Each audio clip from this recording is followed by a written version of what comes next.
சமூகம் புரிந்து கொள்வது புரிந்து கொள்ளாமல் இருப்பதை சார்ந்து ஒருவருடைய ஞானத்தை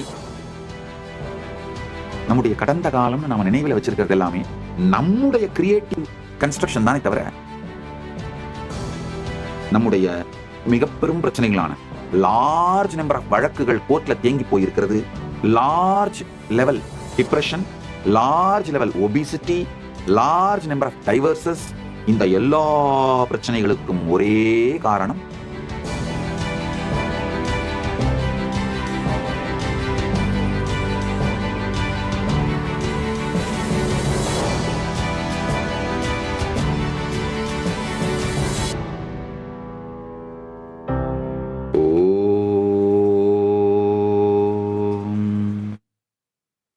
நித்யானந்தேஸ்வர பரமசிவ சமாரம்பாம் நித்யானந்தேஸ்வரி பரமசக்தி மத்யமாம் அஸ்மதாச்சார்ய பர்யந்தாம் வந்தே குரு பரம்பராம்.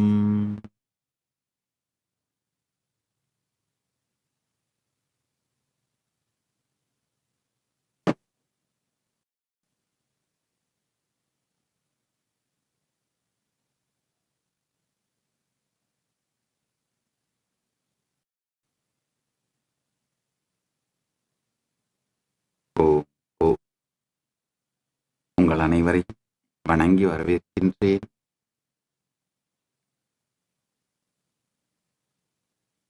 கைலாஸ் நித்யானந்த் ஜெயந்தி பிரம்மோத்சவம் 49வது நித்யானந்தோத்சவம்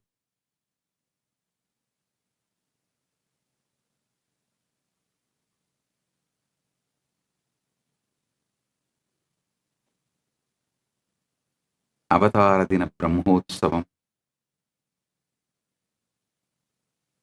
21வது நாள். கதவை திற காற்று வரட்டும். தியான சத்சங்க ஞான ரசவாத நிகழ்வு. கதவை திற காற்று வரட்டும். தியான சத்சங்க ஞான ரசவாத நிகழ்விற்கு வந்திருக்கும் உங்கள் அனைவரையும் வணங்கி வரவேற்கின்றேன். உலகம் முழுவதிலும் இருக்கும் கைலாசங்களில் ஒன்று கூடியிருக்கும் அன்பர்கள், பக்தர்கள், சீடர்கள், கைலாசா திருவண்ணாமலையில் பரமசிவசேனை நிகழ்ச்சிக்காக வந்திருக்கும் அன்பர்கள், all the participants of PSS in Kailasa, Los Angeles, and பரிவிராஜக யாத்திரை சென்று கொண்டிருக்கும் பரிவிராஜக பரமசிவசேனை பரமசிவ தூதுவர்கள் மற்றும் இணையத்தாலும் இதயத்தாலும் இணைந்திருக்கும் உங்கள் அனைவரையும் வணங்கி வரவேற்கின்றேன்.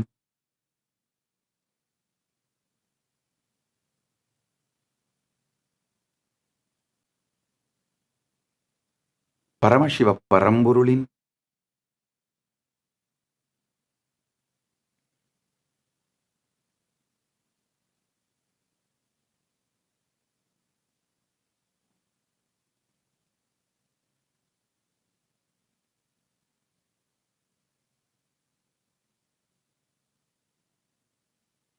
நேரடியான செய்தி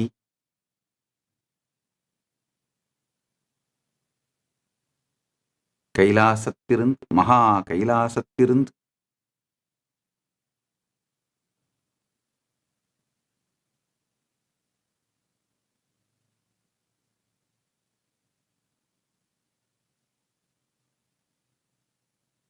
ஆழ்ந்து கேளுங்கள். பரமசிவ பரம்பொருளின் நேரடியான செய்தி மகா கைலாசத்திலிருந்து நம் எல்லோருக்கும்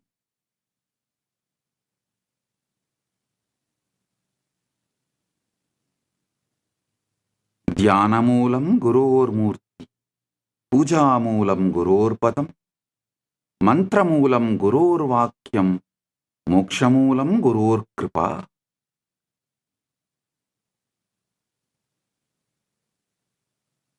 நேற்று பரமசிவ பரம்பொருளின் செய்தியான நகுரோரதிகம் தத்துவம் நகுரோரதிகம் தபஹ தத்துவஞானாத் பரம் நாஸ்தி தஸ்மை ஸ்ரீ குரவே நமஹ. நகுரோரதிகம் தத்துவம் நகுரோரதிகம் தபஹ தத்துவஞானாத் பரம் நாஸ்தி தஸ்மை ஸ்ரீ குரவே நமஹ. நகுரோரதிகம் நகுரோரதிகம் நகுரோரதிகம் நகுரோரதிகம் சிவசாசனதः சிவசாசனதः சிவசாசனதः சிவசாசனதः.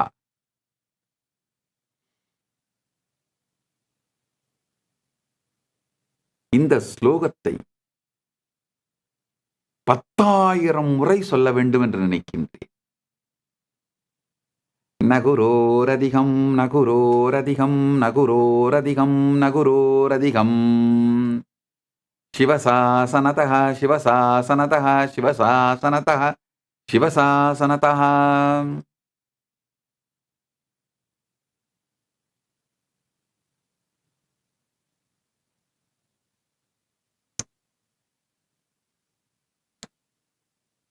ஞானமூலம் குரோர்மூர்த்தி பூஜாமூலம் குரோர்பதம் மந்திரமூலம் குரோர்வாக்கியம் மோக்ஷமூலம் குரோர் கிருபா. ஆழ்ந்து இந்த சத்தியத்தை புரிந்து கொள்ளுங்கள். தியானம் அப்படிங்கிறதுக்கான இலக்கணமே டெஃபனேஷனே குருவோட மூர்த்தி தான், குருவினுடைய வடிவம் தான். பூஜா மூலம் பூஜை அப்படின்னாலே குரு பதத்துக்கு சேவை தான், குரு பதம் தான், குருவுடைய திருவடிகள் தான். மந்திர மூலம் குரோர் வாக்கியம், மந்திரம் அப்படின்னா வேற ஒன்றும் இல்லை, குரு கொடுக்கிற வார்த்தைகள் தான். மோக்ஷ மூலம் குரோர் கிருபா, மோக்ஷம் அப்படின்னா வேற ஒன்றும் இல்லைங்க, குரு கிருபைங்க, அவ்வளவுதாங்க மோக்ஷம்.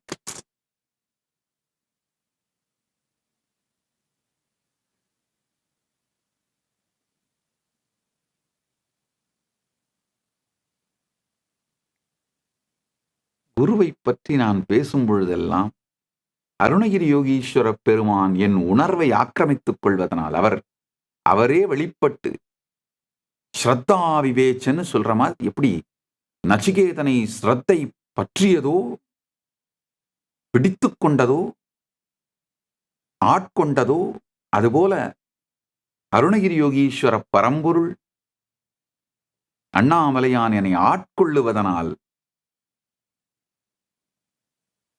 என் உயிர் மலர்ந்து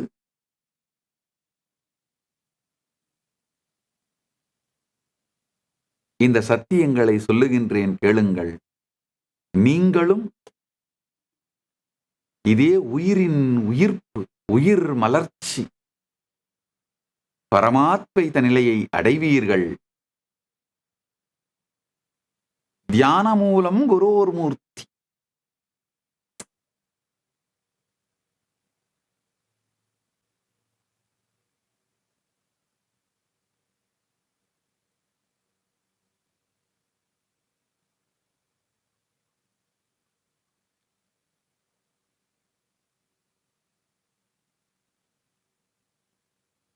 குருவின் மீது ஏற்படுகின்ற பக்திங்க, ஃபீலிங் கனெக்ஷன், நேரடியான ஞானம்ங்க. ஒரு அழகான ஒரு கதை.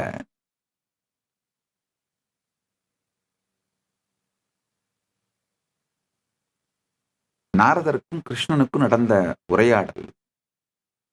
நாரதர் இருக்கிறதுலே மிகப்பெரிய பக்தன் யார்? நாம எப்பவும் கிருஷ்ணனையே நினைச்சிட்டு இருக்கிறோம். அதனால நாம தான் பெரிய பக்தன்னு கிருஷ்ணர்கிட்ட போய் பேச்சு கொடுக்கிறார். கிருஷ்ணர் சரிப்பா, நீ ஒரு தரம் ஆயர்பாடி பிருந்தாவனத்துக்கு போய் கோபிங்களெல்லாம் பார்த்துட்டு வாயேன் அப்படின்னு அனுப்பிடுறார்.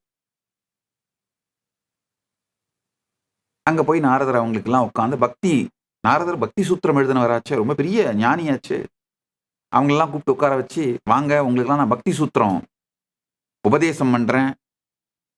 அவங்க கோபிகைகள் யாரா இருந்தாலும் ஒரு பெரிய ரிஷி வந்திருக்காரேன்ற மரியாதைக்காக அவரை வணங்கி உட்கார்ந்து சொல்லுங்கன்னு கேட்ட உடனே அவர் சொல்ல ஆரம்பிக்கிறார். இந்த சூத்திரத்தோட உபதேசங்கள் எப்படி இறைவனை மறக்காமல் இருப்பதுன்னு. கோபிகைகள் எல்லாம் சிரிக்கிறாங்களாம். நாரதர் சொல்றார், என்ன ஏன் சிரிக்கிறீங்க?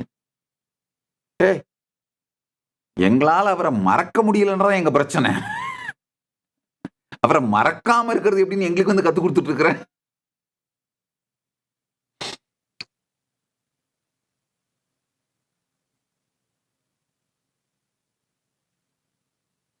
அதாவது அரை நிமிஷ நேரமட்டில் சரணகம லாலயத்தில் பவமுறை தியானம் வைக்க அறியேனேன்னு அருணகிரிநாத பெருமான் பாடுறாரு. உண்மையில அவருடைய நிலைமையை சொல்லல, நாமெல்லாம் எந்த நிலைமையில இருக்கோன்னு சொல்றார். அரை நிமிஷ நேரமட்டில் சரணகம லாலயத்தில் பவமுறை தியானம் வைக்க அறியேனே என்றார். இது நல்லா புரிஞ்சுக்கோங்க. கடவுள் மீது மட்டும் பக்தி வருமானால் இந்த ஸ்ட்ரகிள் இருந்துதான் தீரும். நினைப்பும் மறப்பும் இருந்துதான் தீரும். ஆனா குரு பக்தி வந்து அவரை பார்த்து அவர் பக்கத்துல வாழ்ந்து கொஞ்சம் அந்த குருவினுடைய சாநித்தியத்திலே கிடைக்கிற ஆனந்தம் உணர்விற்குள் உயிருக்குள் ஊடுருவி விடுமானால்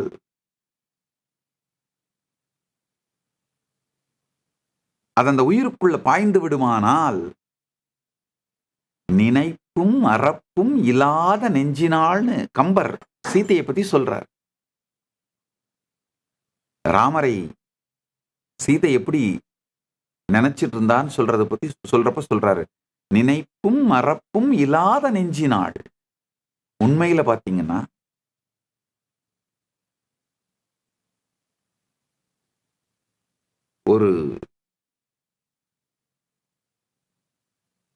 ஒரே ஒரு முறையாவது சக்தி பாதம் நிகழ்ந்து சக்தினி பாதம் நிகழ்ந்து குருவோடு அந்த உயிர் தொடர்பு ஏற்பட்டு விடுமானால் 24 மணி நேரமும் தின்னும் சோறும் பருகும் நீரும் உண்ணும் வெற்றிலையும் கிருஷ்ணா கண்ணா உன் நீயே அப்படின்னு எப்படி ஆழ்வார்கள் உருகிறாங்களோ கரைகிறாங்களோ அது மாதிரி 24 மணி நேரமும் நீங்க ஆபீஸ் போனாலும் வேலை செஞ்சாலும் சமைச்சிட்டு இருந்தாலும் என்ன பண்ணிட்டு இருந்தாலும் அந்த குருவினுடைய உணர்வு அப்படியே அண்டர் கரண்ட் உங்களுடைய உயிரோட அண்டர் கரண்டாவே மாறிடும். அதத்தான் இந்த பரமசிவ பரம்பொருள் இங்க சொல்றாரு, தியான மூலம் குரோர் மூர்த்திஹி. அதனாலதான் குருவினுடைய வடிவம் அவர் வாழும் பொழுது மட்டுமல்ல, அவருடைய கால எப்போதும் அது நிரந்தரமாக வழிபடப்படுகின்றது. ஒரு ஞான குருவினுடைய வடிவம் நிரந்தரமாக மக்களுக்கு பரத்தை அளிக்கக்கூடிய வழி. இப்போ ரமண மகரிஷி திருமேனி தாங்கியிருந்த காலத்துல மட்டுமல்ல, இப்போதும் அவரை தியானித்தீர்களானால், அவரோடு சக்திபாதம் நிகழ்ந்தால், அனுபூதி நிகழ்ந்தால், அவருடைய திருவடிவம் சக்திபாதம் நிகழ்தல்னா என்னன்னு சொல்றேன், நல்லா புரிஞ்சுக்கோங்க. அதாவது அவருடைய புத்தகங்களை படிச்சு அவரை பத்தி கேள்விப்பட்டு உங்களை அறியாமல் உங்களுக்கு அவரோட ஒரு ஃபீலிங் கனெக்ஷன். நேர்ல பார்த்துருக்கணும்லாம் அவசியம் இல்லைங்கய்யா. நேர்ல பார்த்து கூடி குலாவி மெத்த குகனோடு வாழ்ந்ததெல்லாம் வேடிக்கை அல்லவடி கிளியே வெகுநாளை வந்த மடின்னு அந்த பரமானந்தத்தை அனுபவித்திருந்தீர்களானால் அது மிகப்பெரிய என்ன ஒண்ணா பெரும் புண்ணியம். அதை பெற்றோர் பெரியோர். அப்படி அது கிடைக்கலனாலும் கவலைப்பட வேண்டாம். இதுவாவது இந்த ஃபீலிங் கனெக்ஷன் வந்துவிட்டால், அவர் திருமேனியில் இல்லாவிட்டாலும் கூட அவருடைய வடிவம், மூர்த்தி உங்களை பரமஞானத்திற்கு கொண்டு சென்று விடும்.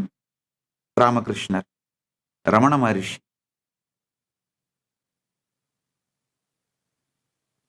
அடுத்த பேர் சொல்ல போறேன். பல பேருக்கு கான்ட்ரவர்சியா இருக்கும். பகவான் ரஜனீஷ் ஓஷோ. இன்று ஜனவரி 19ஆம் தேதி அவருடைய மகாசமாதி தினம். இந்த நாளில் உயிர் கரைந்து மனம் கரைந்து அவருடைய திருவடிகளை வணங்கி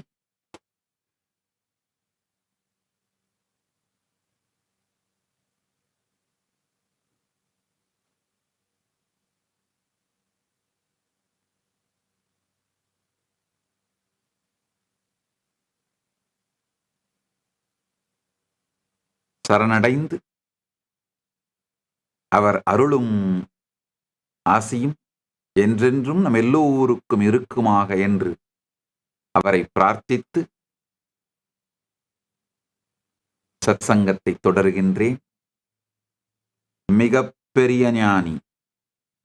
சமூகம் புரிந்து கொள்வது புரிந்து கொள்ளாமல் இருப்பதை சார்ந்து ஒருவருடைய ஞானத்தை அளக்க இயலாது.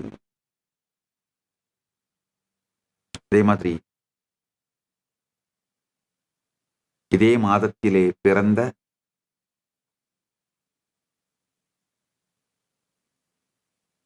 மகரிஷி மகேஷ் யோகி, மிகப்பெரிய ஞானகுரு. ஜெய கிருஷ்ணமூர்த்தி,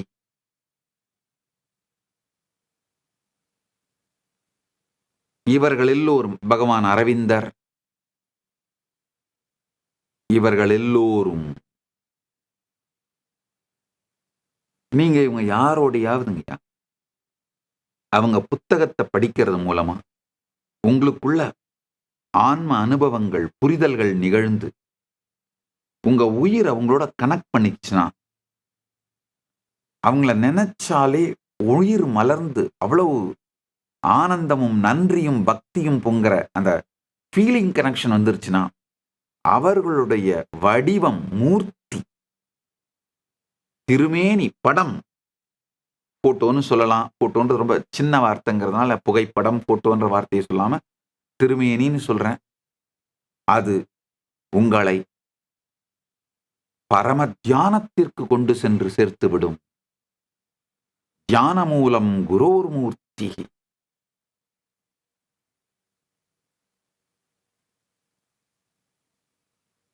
இதுல எனக்கு ஒரே ஒரு விஷயம் நான் செய்ய வேண்டிய கடமைன்னு நினைக்கிறேன். அட்லீஸ்ட் ராமகிருஷ்ண மடமும் ரமணாசிரமமும் அரவிந்தருடைய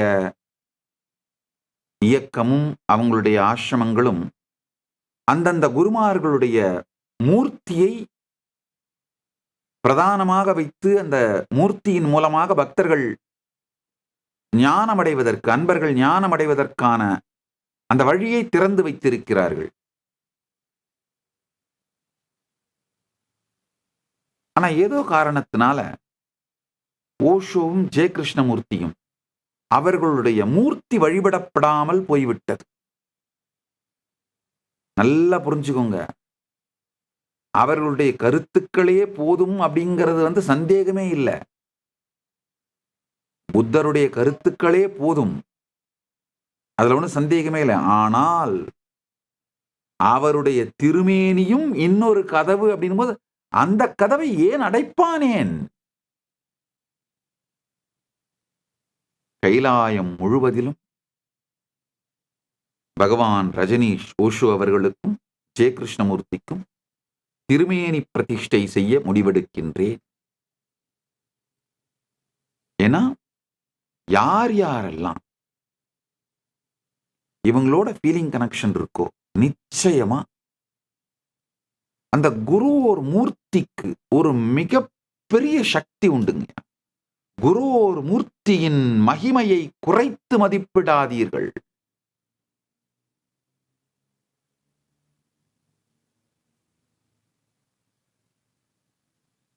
தியான மூலம் குரு ஒரு மூர்த்தி.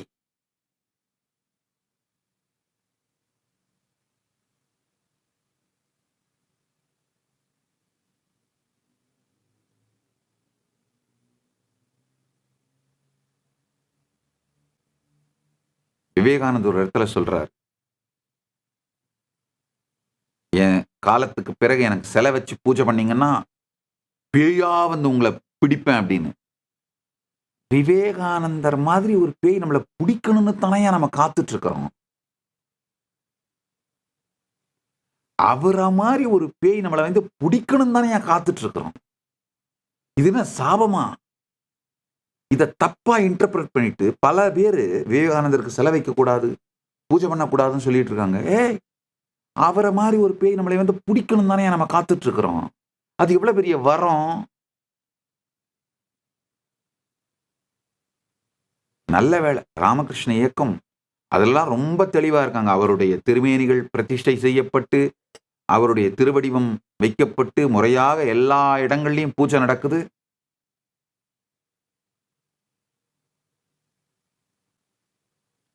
தியான மூலம் குரோர் மூர்த்திங்க. ஐயா நாம இந்துக்கள்ங்கய்யா, நாம சிலை வழிபாடு செய்பவர்கள்ங்க.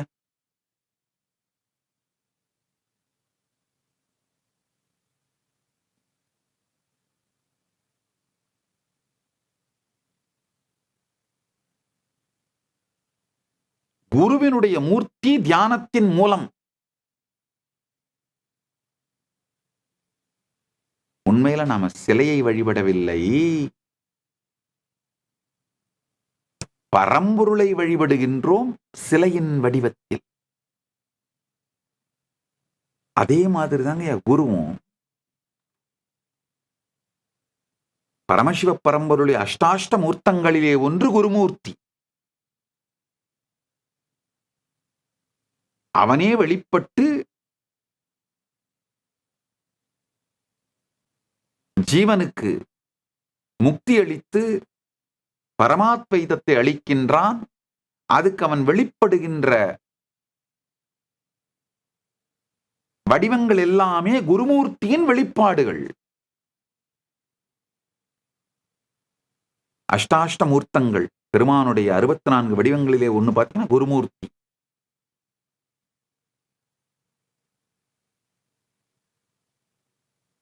சீடர்களை ஞானமடைய செய்வதற்காக எங்கெங்கெல்லாம் அவர் வெளிப்படுகின்றாரோ அது எல்லாமே குருமூர்த்தியின் வெளிப்பாடுதான்.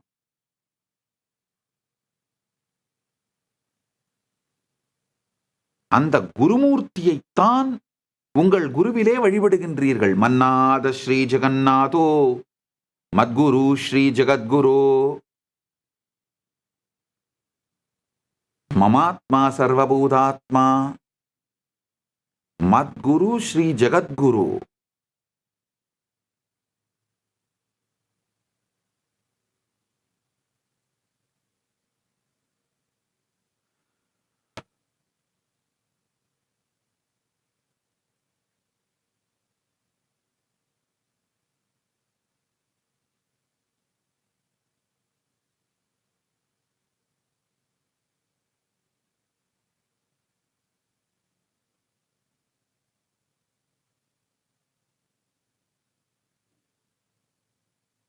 நினைத்தே பார்க்க முடியாத பரம்பொருள்,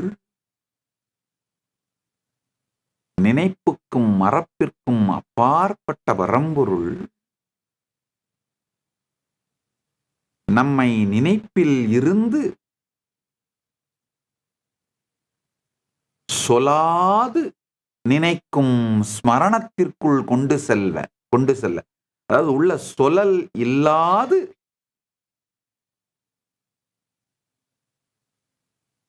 இருக்கின்ற நினைவான ஸ்மரணம் ஸ்புரணத்திற்குள் கொண்டு செல்ல தாங்கும் வடிவம் தான் குருமேனி.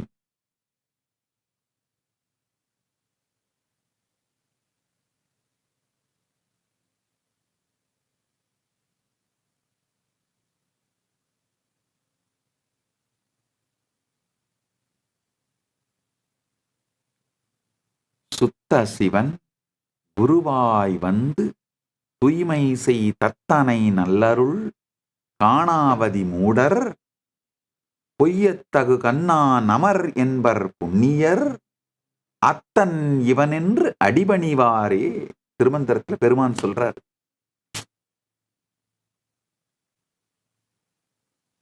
திருமந்திரம் படிக்கணும். தமிழ் தெரிந்தவர்கள் தயவு செய்து திருமந்திரம் படிக்காம விடாதீங்க. ராமகிருஷ்ண மடம் அழகா பப்ளிஷ் பண்ணியிருக்காங்க. தமிழ் அந்த அளவுக்கு புரியாத இந்த ஜென்சி 2K கிட்ஸ் எல்லாம் ராமகிருஷ்ண மடத்தோட இங்கிலீஷ் டிரான்ஸ்லேஷன் இருக்கு, அதையாவது வாங்கி படிங்க. இதை நான் உங்களுக்கு சொல்லணும்னு நினைக்கிறேன். ஜென்சி 2K கிட்ஸ் என்னுடைய சன்னியாசிகளில் 98% பேருக்கு தமிழ் படிக்க எழுத தெரியவில்லை. ஆயிரக்கணக்கான சன்னியாசிகளில் 80s கிட்ஸ் 90s கிட்ஸ் எல்லாம் தமிழ் எழுதி படிக்கிறாங்க. 2K kids, gen alpha kids, அந்த சன்னியாசிகளில் 98% பேருக்கு, தமிழ்நாட்டிலிருந்து வந்தவங்களுக்கு நான் சொல்றேன், நல்லா புரிஞ்சுக்கோங்க. தமிழ்நாட்டிலிருந்து வந்திருக்கிற ஜென்சி சன்னியாசிகள், ஜென்சி கிட்ஸ் சன்னியாசிகளுக்கு 98%, இத்தனைக்கு ரொம்ப கிராமம், ரொம்ப கிராமம், அந்த கிராமத்திலே பிறந்து வளர்ந்து படிச்ச, நான் சொல்றது ரொம்ப குக்கிராமங்களில் பிறந்து வளர்ந்து படித்த இன்ஜினியரிங் கிராஜுவேஷன்லாம் பண்ண ஜென்சி குழந்தைங்க, என்னுடைய சன்னியாசிகள் தமிழ்நாட்டிலேருந்து வந்திருக்குங்க. சர்வே எடுத்தோம். 98% பேருக்கு தமிழ் எழுத படிக்க தெரியவில்லை. என்ன சொல்றதுன்னு எனக்கு புரியல.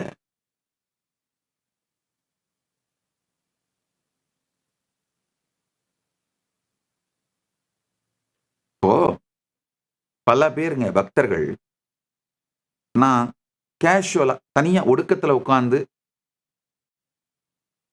பேசிட்டு இருந்தேன்னா தமிழ்ல தான் பேசுவேன். யூஸ்வலா ஜோக் அடிக்கிறது, கமெண்ட் அடிக்கிறது, கிண்டல் பண்ணிட்டு இருக்கிறது, இந்த கேஷுவலான என்னுடைய டைம் மொத்தமுமே தமிழ்ல தான் பேசிட்டு இருப்பேன். யூஸ்வலா அட்மினிஸ்ட்ரேஷன், நிர்வாகம் சார்ந்த முடிவுகள் எடுக்கிறது, இந்த மினிஸ்ட்ரி மீட்டிங்ஸ், இது எல்லாமே தமிழ்ல தான் பேசுவேன். அந்த தமிழை புரிஞ்சுக்கணுன்றதுக்காக அந்த லாங்குவேஜ் டைரக்டா கட்டாயமா டிரான்ஸ்லேஷன், எல்லா இடத்துலையுமே டிரான்ஸ்லேஷன் அவைலபிளா இருக்கும். ஆனாலும் இந்த தமிழை டைரக்டா புரிஞ்சுக்கணுன்றதுக்காக சைனீஸ் உட்பட பல சீடர்கள், சன்னியாசிகள், பக்தர்கள் தமிழ் கத்துக்கிறாங்க. அது பரவாயில்ல.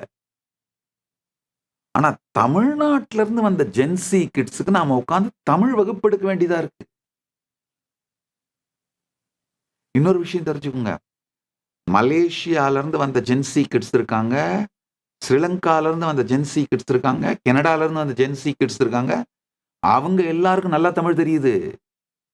கனடால இருந்து வந்து சன்னியாசம் எடுத்திருக்கிற ஜென்சி குழந்தைங்க, ஜென்சி பாய்ஸ் அண்ட் கேர்ள்ஸ், அவங்களுக்கெல்லாம் தமிழ் தெரியுது. ஆனா தமிழ்நாட்டில இருந்து வந்த 2K கிட்ஸுக்கு தமிழ் எழுதவோ படிக்கவோ தெரியல. எனக்கும் ஏன்னு புரியல. எப்படி ஸ்கூல்ல பாஸ் பண்ணியிருப்பாங்க, அதெல்லாம் எதுவும் எனக்கு புரியல. எனிஹவ்,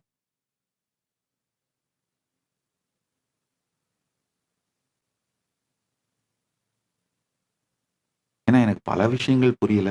அதனால இதுவும் எனக்கு என்னவோ நான் பிறந்து வளர்ந்த உலகமே வேற உலகம் மாதிரி தெரியுது. சில நேரத்துல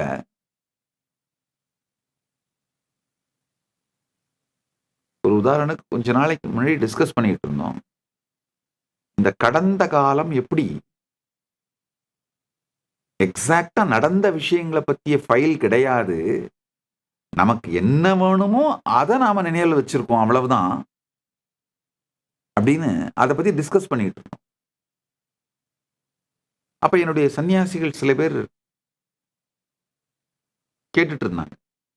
அதாவது இந்த டிஸ்கஷன், இந்த வாத பிரதிவாதங்களப்போ ஒரு சில பாயிண்ட்ஸ் வந்தது. அதுவெல்லாம் உங்களுக்கெல்லாம் சொல்லணும்னு நினைக்கிறேன். அதாவது நான் பிறந்து வளர்ந்தபோது மிகப்பெரிய தலைவர்கள் இந்திரா காந்தி, திரு ராஜீவ் காந்தி, திரு எம்ஜிஆர், இவங்க எல்லாம் நான் பிறந்து வளர்ந்த அந்த காலகட்டத்துல தான் இறந்திருக்காங்க. ஆனா அவங்க யாருமே அந்த இறந்தது, இந்த செய்திகள் எல்லாம் எனக்கு எதுவுமே தெரியல. நினைவிலேயே இல்ல. ஆனா என் வயது ஒத்த மத்தவர்கள்லாம் என்ன சொல்றாங்க, எங்களுக்கெல்லாம் நல்லா நல்லா தெரியும் சுவாமிஜி. எங்க ஊர்ல எல்லாம் கடை அடைச்சிட்டாங்க, ஸ்கூல் லீவ் விட்டாங்க அப்படின்னு. எனக்கு என்ன ஆச்சரியம்னா, எப்படி இதெல்லாம் நம்ம மெமரியிலேயே பதிவாகாம இருந்திருக்கு? நமக்கு தெரியாமலே இருந்திருக்கு. ஏன்னா அந்த கோயிலே கதின்னு வாழ்ந்ததுனால, சுற்றி நடக்கின்ற எந்த விஷயமும் தெரியாம, எனக்கு தெரிந்த ஒரு பிரபலத்தினுடைய மரணம் அப்படின்னா, அது மரணம்னு சொல்ல முடியாத மகா சமாதி, மகாபெரியவர், காஞ்சி மகாபெரியவருடைய மகா சமாதி நினைவுல இருக்கு. அந்த சிறு வயதுல நடந்த நிகழ்வுகள்ல. வேற எதுவும் நினைவிலேயே இல்ல. நினைவில் இல்ல மட்டும் இல்ல, அது சார்ந்த ஏதாவது ஒரு நிகழ்வு கட்டாயமா ஸ்கூல் லீவ் விட்டிருப்பாங்க. ஊர் முழுக்க கடை அடைச்சிருப்பாங்க. அந்த கவர்மெண்ட் சார்பா துக்கம் அனுசரிக்கிற அந்த 3, 4 நாட்கள் அதெல்லாம் நடந்திருக்கும். இதெல்லாம் நடந்த காலகட்டத்துல தான் நான் இருந்திருக்கேன். எப்படி எதுவுமே நினைவிலும் இல்லாமல், கேள்வியும் படாமல், நம்ம மெமரியில அத பத்தி எந்த மெமரியுமே இல்ல. அப்பதான் புரிஞ்சுது எனக்கு. அஃப்கோர்ஸ் எனக்கு புரிஞ்சது மத்தவங்களுக்கு என்னால சொல்ல முடிஞ்சது. நம்முடைய கடந்த கால நினைவு உண்மையில் நடக்கின்ற விஷயங்களை நாம் மெமரைஸ் பண்ணி நம்ம நினைவுல வைக்கிறதே கிடையாது. நமக்கு என்ன வேணுமோ அத மட்டும் தான் எடுத்து வைக்கிறோம். அதாவது வந்து ஒரு எடிட்டட் வெர்ஷன். அது மட்டும் இல்லாம நம்ம மாற மாற நம்ம கடந்த காலத்த பத்திய நம்முடைய மெமரிகளோட அந்த தொகுப்பு மாறிக்கிட்டே இருக்கு. அது ஒரு கிரியேட்டிவ் ரீகன்ஸ்ட்ரக்ஷன் அவ்வளவுதாங்க. இல்லன்னா நான் பிறந்த பிறகு நடந்த பல பெரிய விஷயங்கள். 78ல பிறந்தேங்க. 1978ல பிறந்தேன். அதுக்கு ரொம்ப நாளுக்கு பிறகுதான் திரு ராஜீவ் காந்தி இறந்திருக்காரு, திரு எம்ஜிஆர் இறந்திருக்காங்க, திரு இந்திரா காந்தி இறந்திருக்காங்க. அம்மையார் இந்திரா காந்தி அம்மையார் இறந்திருக்காங்க. இதெல்லாம் கட்டாயமா ஒரு நியூஸா மாறி இருக்கும் அந்த ஏரியாவுல. ஏன்னா நான் ஒன்னும் காட்டுல இல்ல அப்போ. திருவண்ணாமலையில தான் இருந்தேன்.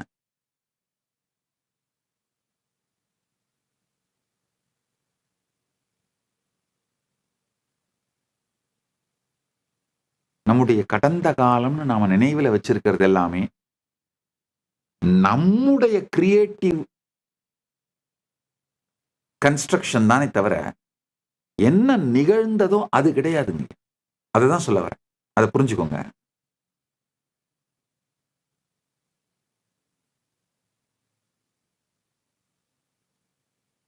நகுரோர் அதிகம் தத்துவம் த்ருவம் தேஷாம் ச சர்வேஷாம் நாஸ்தி தத்துவம் குரோப்பரம் ஆசனம் ஷயனம் வஸ்திரம் பூஷணம் வாகனாதிகம்.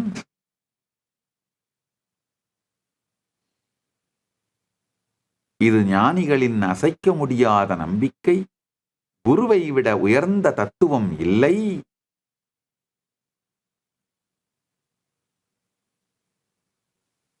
கேளுங்கள்.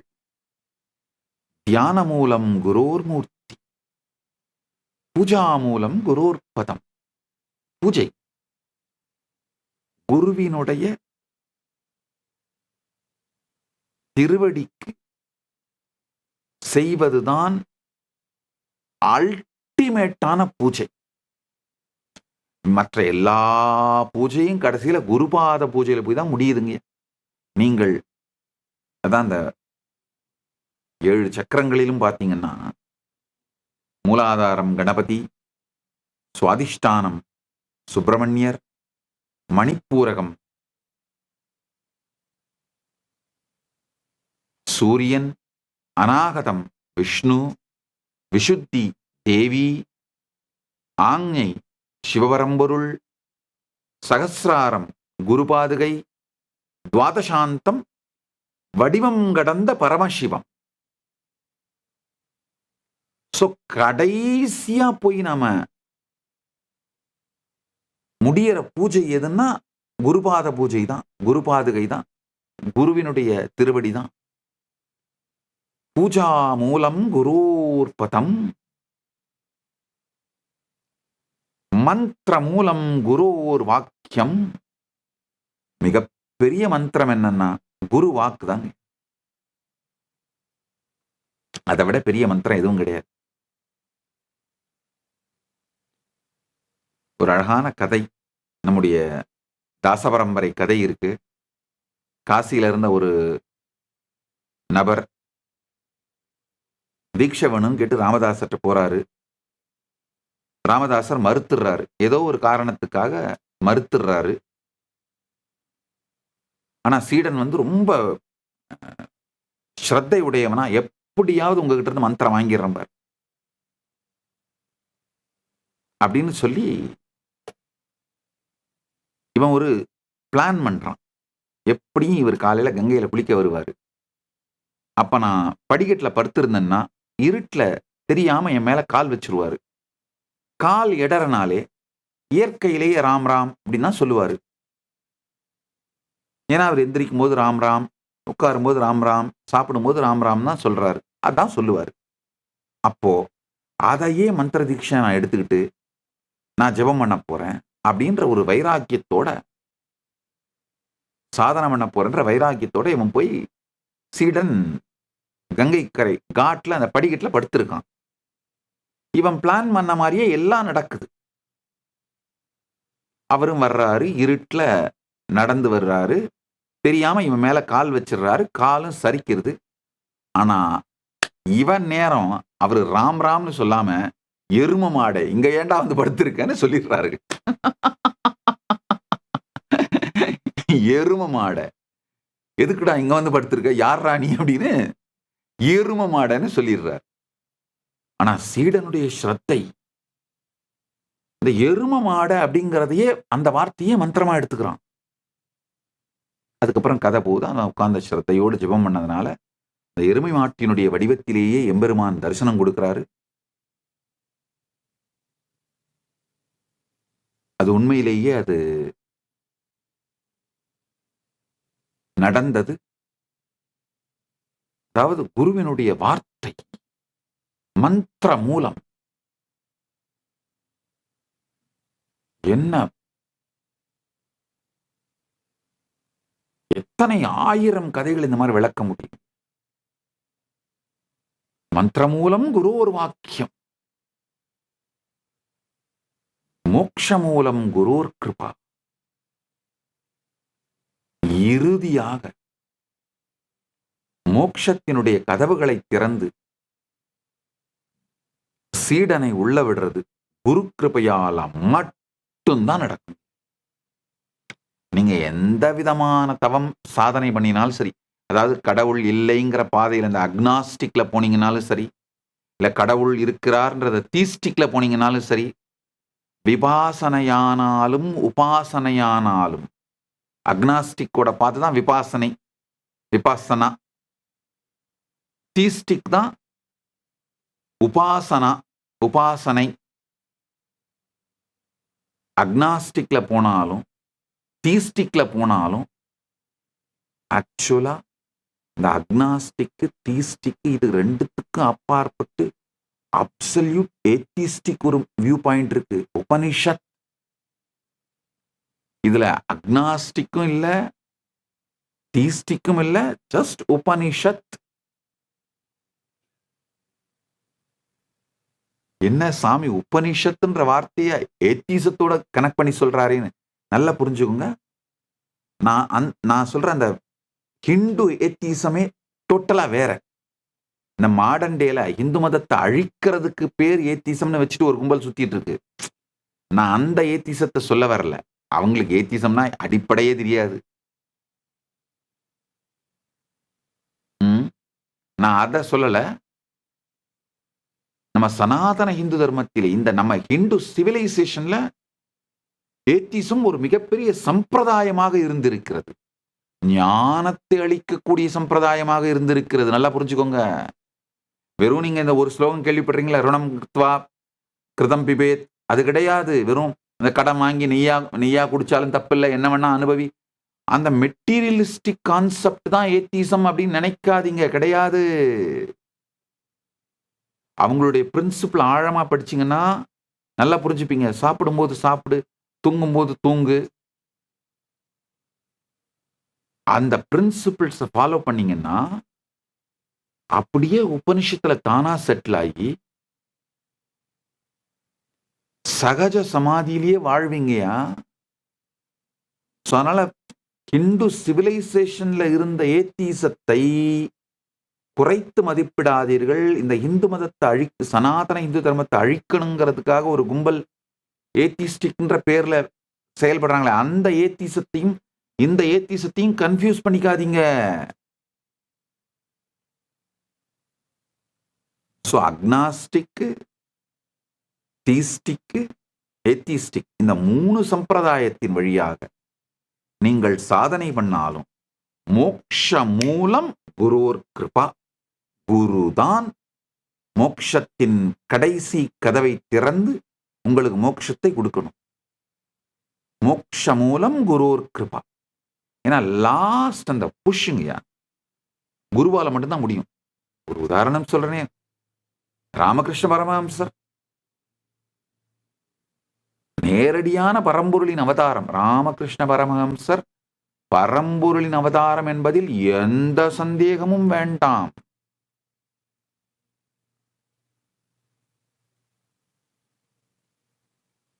நேத்து சத் சங்கத்துல நான் சொல்லியிருந்தேன், யாராவது உங்கள் மகனோ மகளோ ராமகிருஷ்ண மடத்துக்கோ சாரதா மடத்திற்கோ சன்னியாசியாக சென்றிருந்தால் கூட உங்களை நான் பார்த்துக் கொள்கிறேன், உங்களுடைய அடிப்படை தேவைகள் அனைத்தையும் நான் பூர்த்தி செய்கின்றேன் பரமசிவன் அருளாலே அப்படின்னு சொல்லியிருந்தேன். அதுக்கு பல பேர் கமெண்ட் போட்டிருந்தாங்க, ராமகிருஷ்ண மடத்துக்கு அவங்க பையனோ பொண்ணோ போயிருந்தா நீங்க ஏன் சாமி அவங்களுக்கு சப்போர்ட் பண்றீங்க? நல்லா புரிஞ்சுக்கோங்க. ராமகிருஷ்ண இயக்கத்தை போல, நான் இப்ப ராமகிருஷ்ண மடம்னு சொல்றது அந்த வேலூர் மடத்தை தலைமையகமாக கொண்டு, அதாவது கல்கத்தா வேலூர் மடத்தை தலைமையகமாக கொண்டு இயங்குகின்ற அந்த ராமகிருஷ்ண மடங்களை மட்டும், அந்த கிளைகளை மட்டும் நான் சொல்லல. பல பேர் ராமகிருஷ்ணனுடைய பெயராலே ஆசிரமங்கள், மடங்கள், கோவில்கள், பள்ளிகள் இதெல்லாம் ஆரம்பிச்சு நடத்துறாங்க. அது மொத்தத்தையும் சேர்ந்துதான் ராமகிருஷ்ண இயக்கம், ராமகிருஷ்ண சம்பிரதாயம்ங்கிற பேர்ல சொல்றேன். அந்த ராமகிருஷ்ண சம்பிரதாயம் சனாதன இந்து தர்மத்துக்கு பண்ணி இருக்கிற நன்மை நினைத்து கூட பார்க்க முடியாத, நினைத்து கூட பார்க்க முடியாத பெரும் நன்மை செய்திருக்கிறார்கள். அதனால உங்களுடைய மகனோ மகளோ ராமகிருஷ்ண மடம், இந்த வேலூர் மடத்தோட கிளைகளாக இருக்கின்ற அந்த ராமகிருஷ்ண மடம் மட்டுமல்லாது எந்த ராமகிருஷ்ண மடம், ராமகிருஷ்ண ஆசிரமங்கள், விவேகானந்த ஆசிரமங்கள், ராமகிருஷ்ண சம்பிரதாயத்தினுடைய எந்த இயக்கத்திற்காக அவருடைய வாழ்க்கையை தியாகம் பண்ணி இருந்தாலும், போய் டெடிகேட் பண்ணி இருந்தாலும், சன்னியாசியாவோ சன்னியாசினியாவோ சாரதா மடம் எதுல போயிருந்தாலும் அந்த பெற்றோர்களை நான் பொறுப்பெடுத்து கவனித்துக் கொள்ளுகின்றேன். ஏன்னா உங்களுடைய மகனும் மகளும் நாட்டிற்கும் உலகத்திற்கும் மிகப்பெரிய நன்மை செய்வதற்காக சென்றிருக்கின்றார்கள். ஐயா, ஒரு நாட்டில் பையனோ பொண்ணோ ஆர்மிக்கு போயிட்டா அந்த பேரண்ட்ஸை அந்த நாடு தானே பார்த்துக்கணும். சனாதன ஹிந்து தர்மம்ங்கிற சிவிலைசேஷனல் நேஷன், இந்த சிவிலைசேஷனல் நேஷன் தான் கைலாசா. அதனால உங்கள் மகனோ மகளோ ராமகிருஷ்ண இயக்கத்திலோ சின்மயா மிஷன்லியோ இல்ல பிஏபிஎஸ் சுவாமிநாராயண் இயக்கத்திலோ அல்லது இஸ்கான் இயக்கத்திலோ இந்த இயக்கங்களுக்கெல்லாம் சென்று விட்டிருந்தால், சன்னியாசினியாவோ போயிருந்தால், அவர்கள் சனாதன ஹிந்து சிவிலைசேஷனோட கார்டியன்ஸா இருக்கிற மிகப்பெரிய சேனையில சேர்ந்திருக்காங்கய்யா. அதனால உங்களை பார்த்து கொள்ளும் பொறுப்பு என்னுடையது. உங்களுடைய அடிப்படை தேவைகளை பூர்த்தி செய்து உங்களை கவனித்துக் கொள்ளும் பொறுப்பு, உங்கள் முதுமை காலத்திலே பார்த்து கொள்ள வேண்டிய பொறுப்பு என்னுடையது. தயவு செய்து யார் அந்த மாதிரி இருந்தாலும், இல்ல உங்களுக்கு தெரிந்தவர்கள் யாராவது அந்த மாதிரி இருந்தாலும், எங்களுக்கு இந்த இமெயில் மூலமா தகவல் தெரிவியுங்க. என்னுடைய சந்நியாச படை, என்னுடைய சந்நியாச பாரம்பரியம், என்னுடைய சந்நியாசிகள் அவர்களுக்கு தேவையான உதவிகளை செய்து அவர்களை நல்லபடியாக பார்த்துக் கொள்வார்கள்.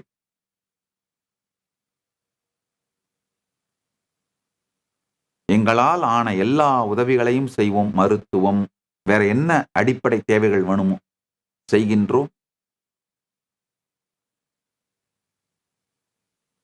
ராமகிருஷ்ணர் பற்றி சொல்லிட்டு இருந்த இந்த ஒரு சின்ன கதை கேளுங்க. அவர் பரம்பொருளின் அவதாரம். ஆனால் கூட சவிகல்ப சமாதியான காளியோடு ஒன்றாகி இருக்கின்ற, காளியின் தரிசனம் பெற்று காளியோடு அபேத நிலையிலே இருக்கின்ற வடிவத்தோடு கூடிய சவிகல்ப சமாதி வரைதான் அவர் சென்றார். அதுக்கு பிறகு பரமுக்திக்கு, மோட்சத்திற்குள் அவரை செலுத்துவதற்கு தோத்தாபுரி வரவேண்டியிருந்தது. தோத்தாபுரி வந்து அந்த வடிவத்தை தாண்டி நிர்விகல்ப சமாதியை அழித்துத்தான் பரமுக்திக்கு, பரமோக்ஷத்திற்குள் அவர் சென்றார். அதுதான் அவர் டாக்குமெண்ட் பண்ணி வைக்கிறாங்க. நல்லா புரிஞ்சுக்கோங்க. நான் எந்த விதத்திலும் ராமகிருஷ்ணனுடைய இறைத்தன்மையை குறைக்கவில்லை. ஒருவேளை ராமகிருஷ்ணர் ஏன் இந்த லீலை பண்ணியிருப்பார்னா, சம்பிரதாய பரிபாலனார்த்தம், சம்பிரதாயத்தை உயிரோடு வைப்பதற்காக இந்த லீலையை பண்ணியிருக்கலாம். அப்படின்னா கூட இந்த லீலையின் மூலமாக ராமகிருஷ்ணர் நமக்கெல்லாம் என்ன செய்தி சொல்ல விரும்புகிறார் என்றால், அவதார புருஷனே ஆனாலும் மோக்ஷ மூலம் குரோர் கிருபா, மந்திர மூலம் குரோர் வாக்கியம், மோக்ஷ மூலம் குரோர் கிருபா.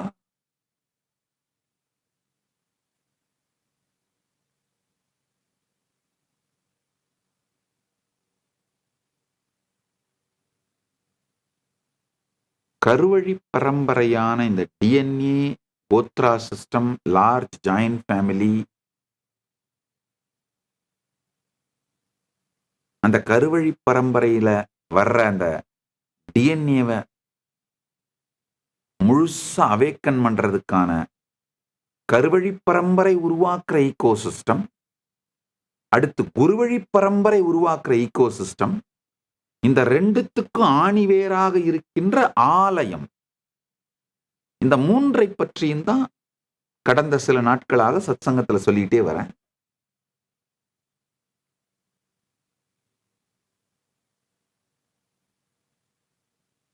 இப்போ இந்த டிஎன்ஏ அவேக்கனிங் பத்தி புரிஞ்சுக்கோங்க.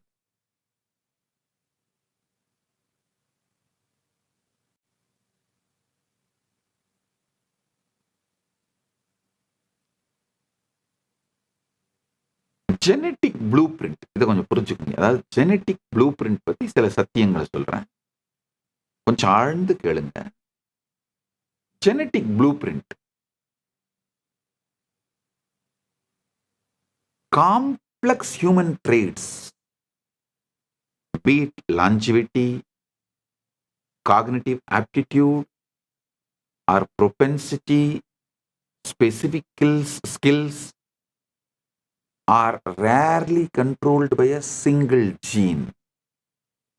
அதாவது நம்முடைய புரிந்து கொள்ளுகின்ற அறிவாற்றல் திறன், காக்னிட்டிவ் ஆப்டிடியூட்,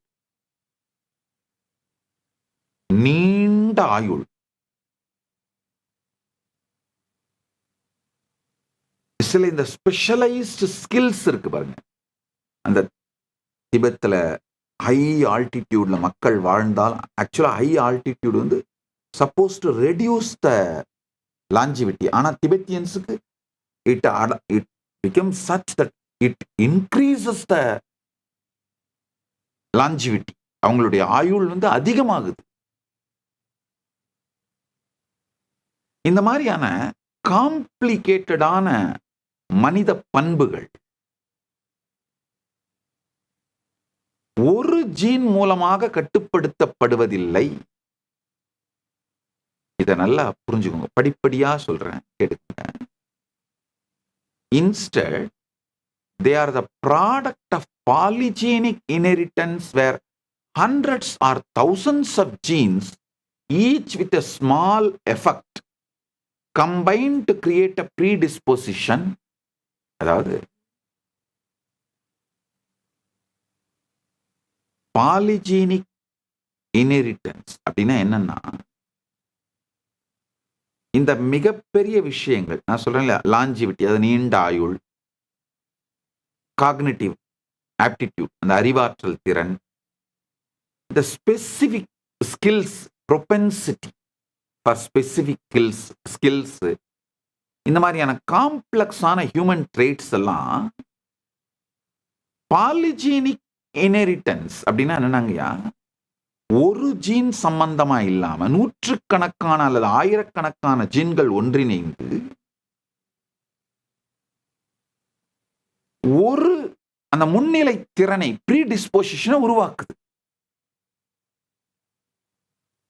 அந்த நான் ப்ரொஜெக்ட் பண்ற படத்தை பாருங்க, பாத்தீங்கன்னா புரியும் எப்படி பலது ஒன்றாக சேர்ந்து ஒரு பாயிண்ட உருவாக்குது.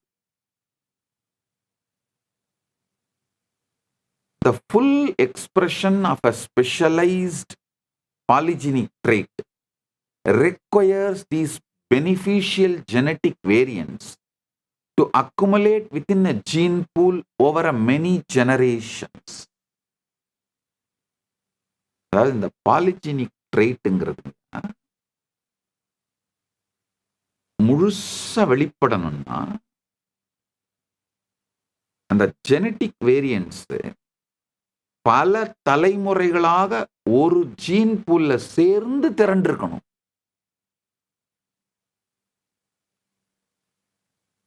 திரும்ப சொல்றேன், ஆழ்ந்து கேட்டுக்கோங்க. அதாவது the full expression of a specialized polygenic trait requires these beneficial genetic variants to accumulate within a gene pool over a many generations.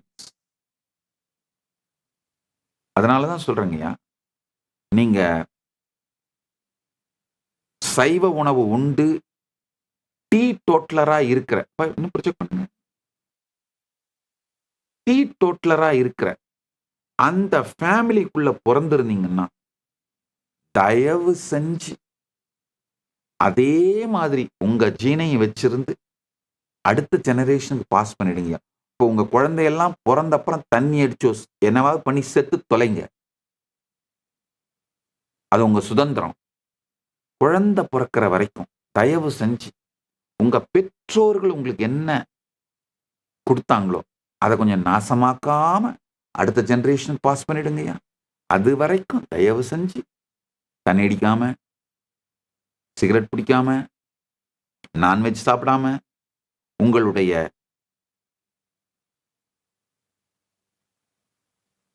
வாழ்க்கைய டீ டோட்லரா வச்சிருந்து நீங்க உங்களுடைய பரம்பரை குடும்ப வழக்கப்படி சிவபூஜை பண்ற பழக்கம் இருந்தா தீட்சை எடுத்து முறையா சிவபூஜை பண்றது, இல்ல சந்தியாவந்தனம் பண்றது பழக்கம் இருந்தா யஞ்ஞோபவிதம் தரித்து பிரம்மோபதேசம் வாங்கிட்டு சந்தியாவந்தனம் பண்றது, இது மாதிரியான அந்த பாரம்பரியமான இந்த பழக்கங்கள் எல்லாமே உங்களுடைய டிஎன்ஏவை அவேக்கன் பண்றது, பெஸ்ட் ஜீன்ஸை எக்ஸ்பிரஸ் பண்ண வைக்கிறதுக்கான நுட்பங்கள். தயவு செஞ்சு புரிஞ்சுக்கோங்க. தயவு செஞ்சு உங்க குழந்தைங்க பிறக்கிற வரைக்கும் மட்டுமாவது இதையெல்லாம் நல்லபடியா செஞ்சு குழந்தைங்களை பிறக்க வச்சு அவங்களுக்கு இதை பாஸ் பண்ணிட்டு அதுக்கப்புறமா எப்படியோ போய் தொலைங்க. அதுக்கப்புறமும் நல்லபடியா இருங்கன்னு தான் சொல்றேன். இல்ல அதுக்கப்புறம் நான் இப்படித்தான் இருப்பேன்னா சரி, அப்படி போனாலும் பரவாயில்ல, போங்க, என்ன பண்றது. ஆனா குழந்தைகள் பிறக்கும் வரை தயவு செய்து உங்க முன்னோர்கள் கொடுத்த பெஸ்ட் இன்ஹெரிட்டன்ஸ் இதுதாங்க. இதை விட பெரிய சொத்து யாரும் கொடுக்க முடியாதுங்க. எல்லாருக்கும் இது கிடைக்கிறது இல்லைங்க. இதை கிடைத்தவர்கள் தயவு செய்து கண்டதையெல்லாம் உங்க உடம்புக்குள்ள கொட்டி நாசமாக்காம பெரியவங்க என்ன கொடுத்தாங்களோ அந்த பெஸ்ட அப்படியே உங்க அடுத்த தலைமுறை கொடுத்துட்டு குழந்தைங்கலாம் பிறந்த பிறகு இதுக்கு மேல குழந்தை பெத்துக்கு போறதில்ல அப்படின்னு முடிவு பண்ண பிறகு எப்படியோ போங்க. வேற என்ன பண்றது?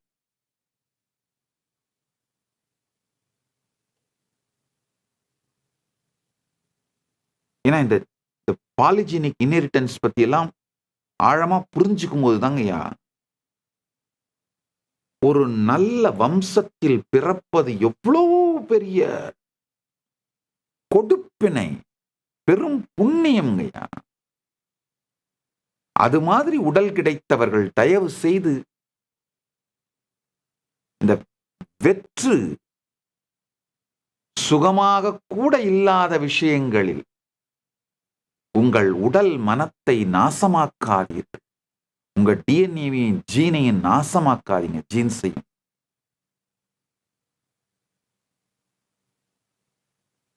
this is not a process of 1 or 2 generations but sustained lineage.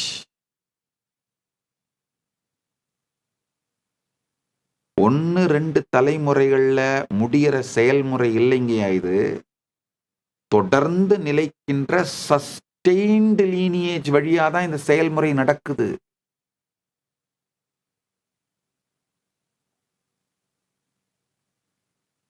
அதனால இன்னொன்னு நல்லா புரிஞ்சுக்கோங்க. நான் இந்த உயர் ஜாதி, தாழ்ந்த ஜாதி, தாழ்த்தப்பட்ட ஜாதி இந்த பிரச்சனைகளுக்குள்ளேயே வரல. ஏன்னா உண்மையில அந்த மாதிரி ஒண்ணு இந்து மதத்துல இல்லவே இல்லை. ஹிந்து சிவிலைசேஷனுக்குள்ள அந்த மாதிரி இருந்ததே இல்லைங்கய்யா. அது மாதிரி இருக்கிறதா நம்மளுக்கு சொல்லப்பட்டது முழுக்க பிரித்தானிய கிறிஸ்தவ கொடுங்கோலர்கள் வந்து நம் வாழ்க்கை முறையை மாற்றி நம்மை பற்றி நமக்கே பொய்களை சொல்லிக் கொடுத்து நமக்குள்ளே உயர்ந்த ஜாதின்னு ஒன்று இருந்ததாகவும் தாழ்ந்த ஜாதின்னு ஒன்று இருந்ததாகவும் அதுல தாழ்த்தப்பட்டவர்கள் அப்படின்னு ஒருத்தர் இருந்ததாகவும் அவங்க பாதிக்கப்பட்டதாகவும் அதனாலதான் தாழ்த்தப்பட்டவர்கள் சஃபர் ஆனதாகவும் நம்மளையே பிரெயின் வாஷ் பண்ணி நம்மளை நாமளே அடிச்சுக்கிறதுக்காக ஒரு 200 வருஷம் நம்மளை மூளைச்செலவை பண்ணி வச்சுட்டு போயிட்டானுங்க. ஒரு பெரிய கொடுமை என்ன தெரியுமா? நம்முடைய வரலாறு நமக்கு தெரியாமல் பார்த்து கொண்டார்கள். புராணங்களேங்கய்யா. சூத மகரிஷின்ற ஒரு முக்கியமான மகரிஷி எடுத்து போய் படிச்சு பாருங்க. புராணங்களை படிங்கய்யா. புராணங்களை படிச்சீங்கன்னா புரியும். அவர் சூத்திர குலம்தான். ஆனா அந்த மகரிஷி சொன்ன புராணங்கள் அத்துணை புராணங்கள் டாக்குமெண்ட் ஆயிருக்கு. அவர் மிக உயர்ந்த இடத்திலே வைத்து வழிபடப்படுகின்றார். எத்தனையோ 1000 உதாரணம் சொல்ல முடியுங்க. உண்மையில பாத்தீங்கன்னா இந்த பிரித்தானிய கிறிஸ்தவ கொடுங்கோலர்கள் ஆர்டிபிஷியலா 25 பஞ்சத்தை அவங்க ஆண்ட 80 ஆண்டுகள்ல உருவாக்கி அத்தனை பேரையும் கொன்று குவித்து உண்மையில பாத்தீங்கன்னா தாழ்த்தப்பட்ட மக்கள் எப்படி பஞ்சத்தால இறந்தார்களோ அதே மாதிரிதான் அதே அளவுக்கு உயர்குடி மக்கள்னு சொல்லப்படுற மக்களும் பஞ்சத்தால இறந்தாங்கங்கய்யா. 2 பேரையும் இவன் மொத்தமா கொள்ளையடிச்சு சூறையாடிட்டு தாழ்த்தப்பட்ட மக்கள்னு சொல்ற ஒரு குரூப்புக ஏய் இவனாலதான் நீ பஞ்சத்தால சாகர அப்படின்னு கையை காட்டி பிரெயின் வாஷ் பண்ணி 2 பேருக்குள்ள சண்டை அடிக்க விட்டுட்டு இது ஒரு மிகப்பெரிய சூழ்ச்சியோடு சேர்ந்த படுகொலைங்கய்யா. மக்களை படுகொலை செய்தது மட்டுமல்லாது அதுக்கு காரணம் இவன்னு தான், இந்த பிரித்தானிய கிறிஸ்தவ கொடுங்கோலர்கள் தான் அப்படின்னு தெரியாத மாதிரி நம்மள பிரெயின் வாஷும் பண்ணி வச்சுட்டு போயிட்டானுங்க. 2 நாளா நிறைய பேர் இந்த கமெண்ட்ஸ்ல கம்பு சுத்திட்டு இருந்தாங்க. நீங்க ஆன்மீகத்தை பத்தி மட்டும் பேசுங்களேன், நீங்க ஏன் இந்த கிறிஸ்தவ முஸ்லிம் பிரச்சனைகள் எல்லாம் பேசுறீங்க? ஐயா, நல்லா புரிஞ்சுக்கோங்க, எந்த கிறிஸ்தவர் மீதும் எந்த இஸ்லாமியர் மீதும் எனக்கு எந்த விதமான தனிப்பட்ட வெறுப்போ வேகமோ துவேஷமோ கிடையாது.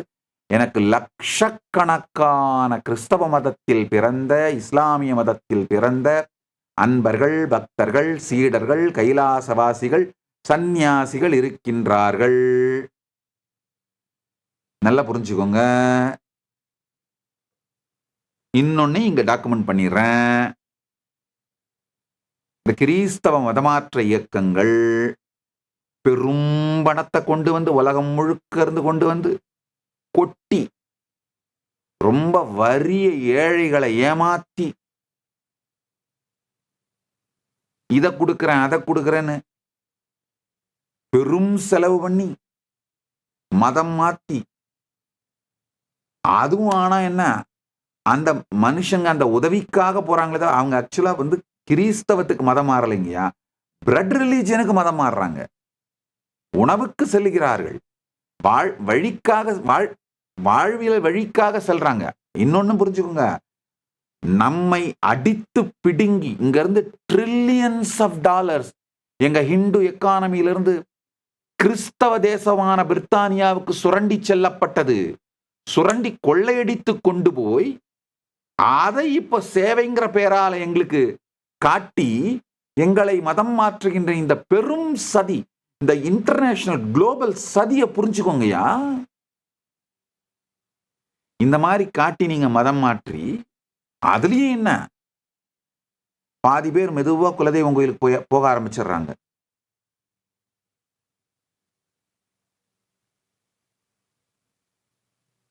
ஆனா என்னுடைய கைலாசத்துல அப்படி இல்லை. அவர்கள் கொண்டு நன்கொடைகளை கொட்டி, அவர்கள் இதையெல்லாம் தேடி தேடி கற்றுக்கொண்டு, அவர்கள் தீட்சை எடுத்துக்கொண்டு, நான் மதம் மாறுங்கன்னா யாரையும் சொன்னது கிடையாது. மதம் மாற்றுவதற்கான ப்ரொசீஜரே நான் வச்சில்ல. ஆனா அவர்களாகவே சனாதன இந்து தர்மத்தை தங்களுடைய பிராக்டிசிங் ரிலிஜியனா, வாழுகின்ற மதமா அடாப்ட் பண்ணிக்கிறாங்க.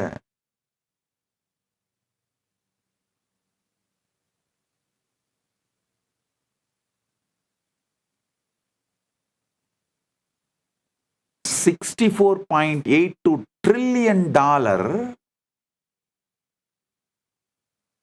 இந்தியாவிலிருந்து யூகேக்கு எடுத்துட்டு போயிருக்காங்கய்யா. நல்லா புரிஞ்சுக்கோங்க. வரலாற்றில் நிகழ்ந்தவற்றை நான் பதிவிடுகின்றேன். எனக்கு எந்த கிறிஸ்தவ இஸ்லாமிய மக்கள் மீது எந்த வெறுப்பும் கிடையாது. வரலாற்றை சொல்லுகின்றேன், நடந்ததை சொல்லித்தான் தீருவேன். அப்பதான் அது திரும்ப நடக்காம பார்த்துக்க முடியும். நேரடியா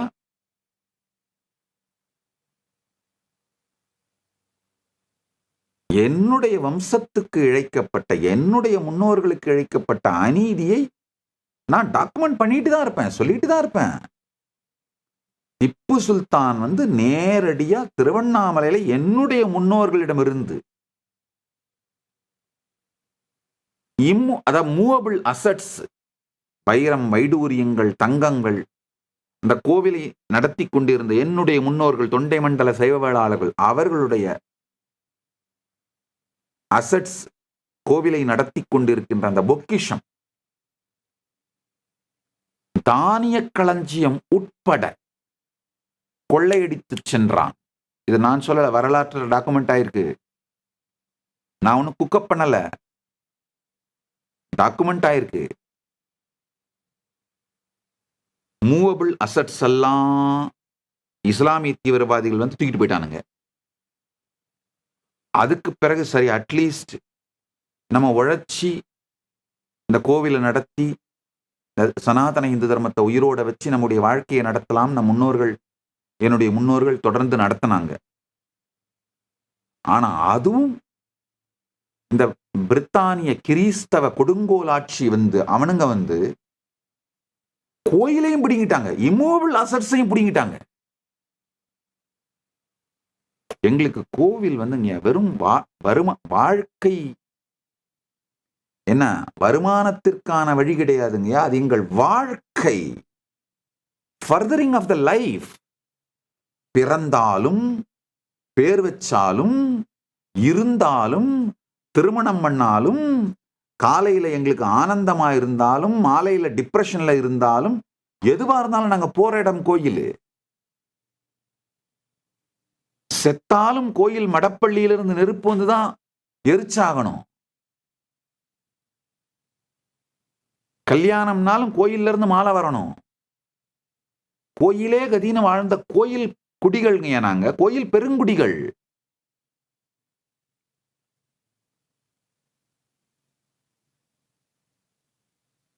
சில பேர் கமெண்ட் போட்டிருந்தாங்க, இல்ல பிரிட்டிஷ் கொடுங்கோல் அரசு எடுத்துக்கிச்சுன்னு சொல்லுங்க, ஏன் கிறிஸ்தவன் சொல்றீங்க? நல்லா புரிஞ்சுக்கோங்க, பிரிட்டிஷ் அரசாங்கம் இன்றும் கிறிஸ்தவ அரசாங்கம். அவங்களுடைய அபிஷியல் ரிலீஜியன் கிறிஸ்டியானிட்டி. அவங்க செக்யூலர் கிடையாது.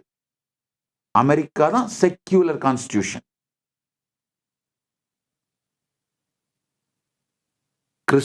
யூகே அபிஷியல் ரிலீஜியன் கிறிஸ்தவம். அப்புறம் ஏன் சொல்ல மாட்டேன் நானு? ஆலயத்தை என் முன்னோர்களிடமிருந்து அவர்கள் கொள்ளையடித்த பொழுது ஆகமந்தான் காமிகாகமப்படி எங்கட்டுன்னு விட்டுட்டாங்களே தவிர அதனுடைய சகலவிதமான பொலிட்டிக்கல் அட்மினிஸ்ட்ரேட்டிவ் சாவரனிட்டி மொத்தத்தையும் எடுத்து கிறிஸ்டியன் கான்ஸ்டிடியூஷனையும் இம்போஸ் பண்ணாங்க. அதை நல்லா புரிஞ்சுக்கோங்க. ஒரு ஆலயம் அதுக்கு பல டைமென்ஷன் இருக்கு. ஆகமம்ங்கிறது அதோட ரிச்சுவலிஸ்டிக் ப்ரொசீஜர்ஸ்.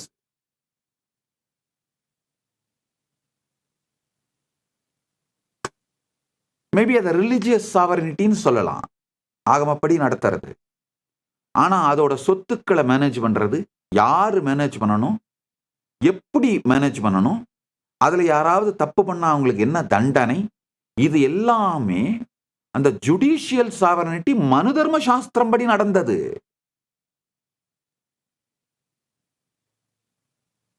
இப்ப இந்த ஜுடிஷியல் சாவரனிட்டி, அட்மினிஸ்ட்ரேட்டிவ் சாவரனிட்டி இதையெல்லாம் புடுங்கிட்டு அவங்க கான்ஸ்டிடியூஷன் படி அவங்களுடைய ஜூரிஸ்ப்ரூடன்ஸ் படி எடுத்து வந்து போட்டா எப்படி நடத்த முடியும்? அப்ப லிட்ரலா என்ன ஆச்சுன்னா, நாம வெறும் மியூசியத்தை ரன் பண்ற ஒரு வேலைக்காரங்களா மாற்றப்பட்டு அந்த மியூசியத்துல வர்ற பணமும் அவங்க கைக்கு போயிடும். நல்லா புரிஞ்சுக்கோங்க, எப்படி நம்முடைய ஆலயங்கள் வெறும் டூரிசம் சென்டராகவும் மியூசியமாகவும் மாற்றப்பட்டது, எப்படி உயிர் அறுக்கப்பட்டதுன்னு பாருங்க, சிதைக்கப்பட்டதுன்னு பாருங்க. இந்த வரலாற்றை எல்லாம் சொல்லிட்டு தான் இருப்பேன். நீங்க கமெண்ட்ல யாரு வேணா எப்படி வேணா கம்பு சுத்துங்க, அதை பத்தி எல்லாம் எனக்கு கவலை கிடையாது. சொல்லித்தான் தீருவேன். வரலாறு சொல்லப்பட்டு தான் தீர வேண்டும். ஏன்னா இதனால் நாங்கள் இழந்தது மிகவும் அதிகம். 64.8 ட்ரில்லியன் USD வெல்த்தை இந்தியால இருந்து அங்க தூக்கிட்டு போயிட்டு சுரண்டி எடுத்துட்டு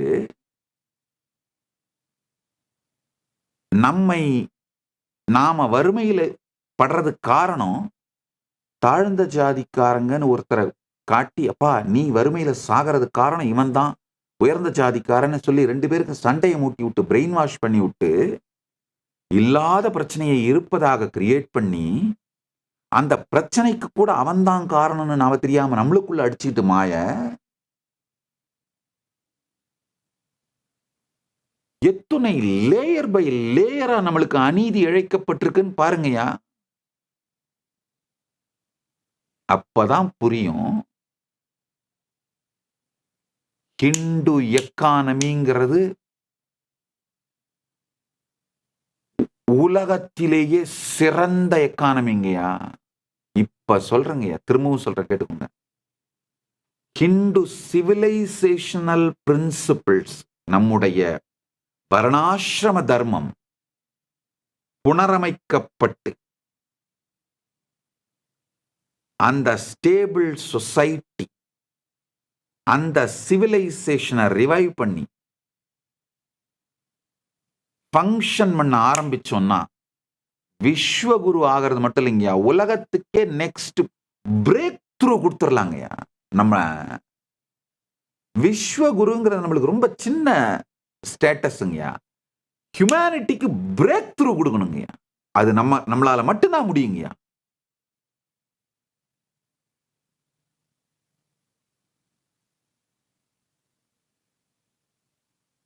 குல தாழ்ச்சி உயர்ச்சி சொல்லல் பாவம், ஆனா ஜாதிகள் இல்லை அடி பாப்பாங்கிறது பொய். குல தாழ்ச்சி உயர்ச்சி சொல்லல் பாவம், அது உண்மை, நான் ஒத்துக்கிறேன். சனாதன இந்து தர்மத்தில் அது இல்லவே இல்லைங்கய்யா, குலத்தாட்சியும் உயர்ச்சியும்.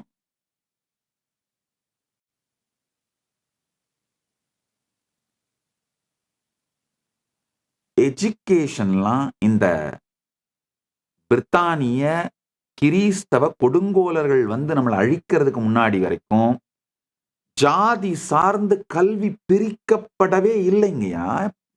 நீங்க அத்தனை பழைய டாக்குமெண்ட்ஸையும் எடுத்து பாருங்க. இவங்க சொல்ற அந்த லோ காஸ்ட்னு சொல்றாங்களே, அவங்க அந்த குழந்தைங்கள 84% பேர் படிச்சவங்க, எஜுகேட்டடா இருந்திருக்காங்கய்யா.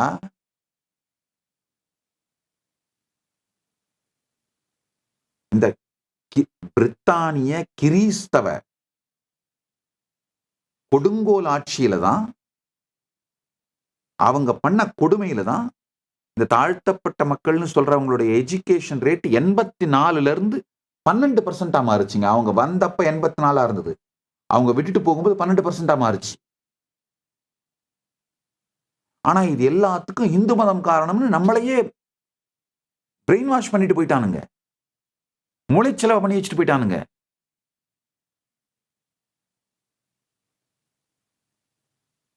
இதை எல்லாத்தையும் நான் உங்களுக்கு சொல்லித்தான் ஆகணும்.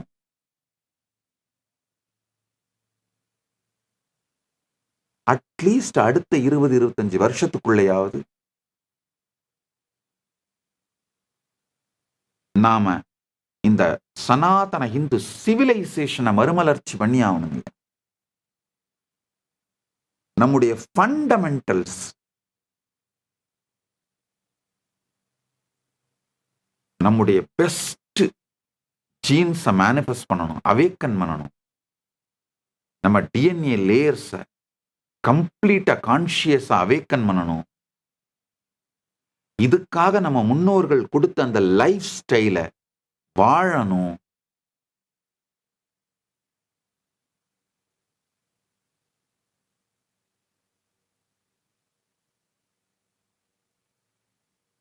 இந்த சனாதன இந்து சிவிலைசேஷனை ஸ்ட்ரென்தன் பண்ற மாதிரியான சட்டங்கள் இயற்றப்பட வேண்டும் எல்லா நாடுகள்லையும்.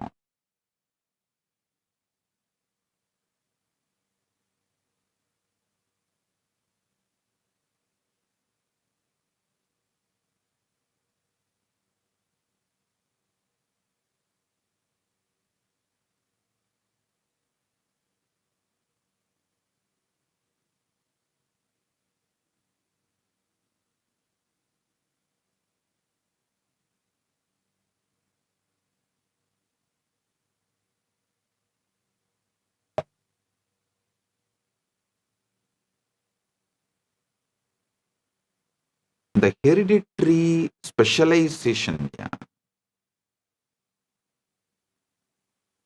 அதுல இந்த எக்ஸ்பிரஸ் ஆகிற ஜீன் வந்து பல ஜெனரேஷன்ஸுக்கு பாஸ் ஆயிருக்கதான் எக்ஸ்பிரஸ் ஆகுது. For a complex trait such as hereditary specialization fully expresses that gene should have been passed down across many generations. ஒரு சிறப்பாக்கப்பட்ட பாலிஜெனிக் ட்ரேட்.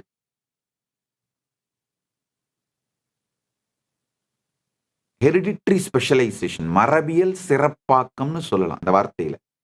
ஹெரிடிட்ரி ஸ்பெஷலைசேஷன், மரபியல் சிறப்பாக்கம் போன்ற ஒரு சிக்கலான பண்பு, காம்ப்ளெக்ஸான ஒரு பண்பு முழுமையா வெளிப்படணும்னா அந்த ஜீன் பல தலைமுறைகள்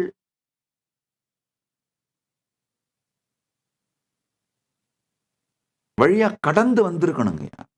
பலாயிரக்கணக்கான கதை கேள்விப்படுவோம் பாருங்க. நம்ம அந்த ஒரு அப்பா சிற்பி, பரம்பரை சிற்பியோட மகன் 7 வயசு 8 வயசுலாம் அந்த சாஸ்திரத்தை மாஸ்டர் பண்ணிட்டு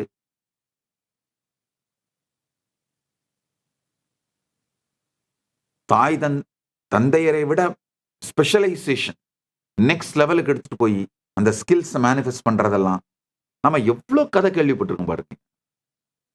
வெறும்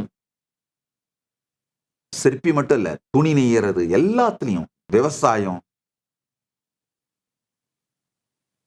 சோ இது மாதிரி நம்முடைய முன்னோர்கள் செய்த பெரும் புண்ணியம், பேரறிவு, பேருழைப்பு, முக்கியமா பேரறிவு, பெரும் நல் வாழ்க்கை முறை, இதெல்லாம் நமக்கு கிஃப்டா கொடுத்துட்டு போயிருக்காங்க. நாம அந்த கிஃப்டையும் அவேக்கன் பண்ணி இந்த மாடர்ன் சிவிலைசேஷன்ல உருவாகி இருக்கிற இந்த லேட்டஸ்ட் மெத்தட்ஸ், டெக்னாலஜிஸ் இதையும் சேர்த்து யூஸ் பண்ணோம்னா மனித இனத்துக்கே பெரிய பிரேக் த்ரூ கொடுத்துடலாம். வெறும் விஸ்வகுரு ஆகிறது மட்டும் இல்லைங்க, giving a super conscious break through to humanity.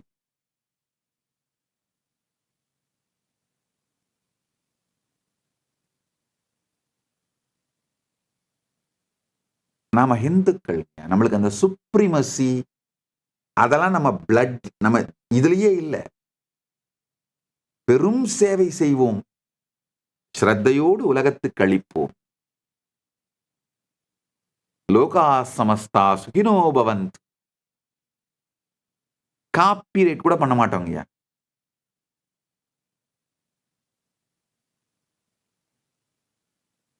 பரவாயில்லப்பா, உலகம் முழுக்க அனுபவிக்கு விடப்பா. அவன் நம்ம நாலேஜை புடுங்கிக்கிட்டு நம்மளை அழிக்க பார்க்கறான். ஏன்னா நாம இருக்கிற வரைக்கும் ஓனர் நாம தான் தெரிஞ்சு வெளியே தெரிஞ்சிரும்ன்றதுக்காக.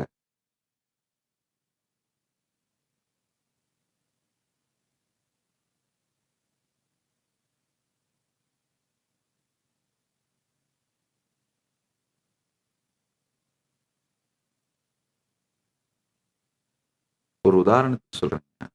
இந்த லாஞ்சிவிட்டி ரிசர்ச் மாடர்ன் ஸ்டடீஸ்ல ஸ்டடி பண்ணும் பொழுது it confirms this mechanism. Research on long living Indians has identified multiple genetic variants.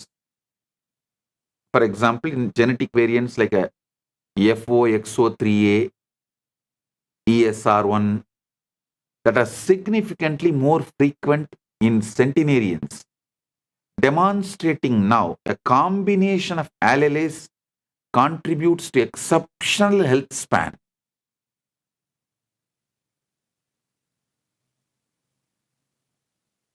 இந்த லாஞ்சிவிட்டி பற்றிய நிறைய செயல்முறைகள், இந்த நீண்ட ஆயுள் கொண்ட இந்தியர்கள் குறித்த ஆய்வுகள்ல இந்த மாதிரி ஜெனட்டிக் வேரியன்ஸ் பல நூற்றாண்டுகளை,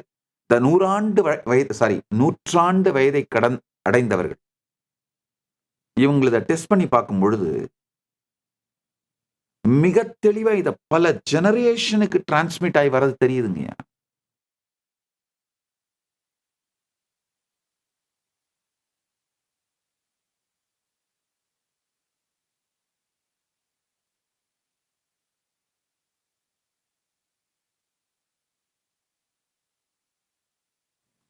ஆழ்ந்து புரிஞ்சுக்கோங்க. அது நீண்டாயுளாகட்டும், எதுவாகட்டும், பல ஜெனரேஷன் இந்த ஜீன்ஸ், இந்த டிஎன்ஏ நமக்கு வருதுங்க. இதை நாம் சிதைத்து விட வேண்டாம். சிதைக்காம அடுத்த தலைமுறைக்கு பாஸ் பண்ணுவோங்க.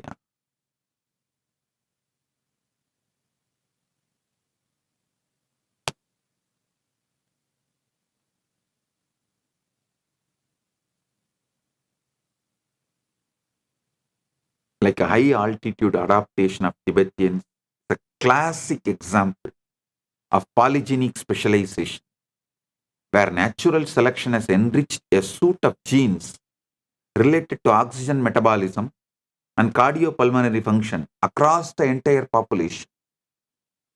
நான் சொல்லிட்டு இருந்தேன், திபெத்தியர்கள் இந்த உயரமான பகுதி ஹை ஆல்டிடியூட்ல வாழும் பொழுது அதுக்கேற்ற மாதிரி அடாப்ட் பண்ணிக்கிட்டு இந்த பாலிஜீனிக் ஸ்பெஷலைசேஷன் அத்தனை பேருக்குள்ளேயும் நடந்துருது. இந்த நேச்சுரல் செலக்ஷன் மூலமா ஆக்சிஜன் மெட்டபாலிசம், கார்டியோபல்மனரி ஃபங்க்ஷன், இது தொடர்பான ஜீன்ஸ் மொத்த முழு மக்கள் தொகையிலையும்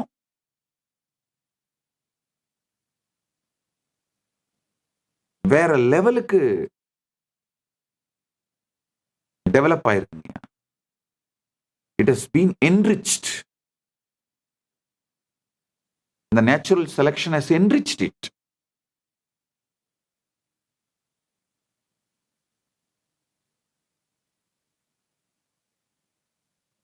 பரம்பரையாக நம்ம எல்லாருக்குமே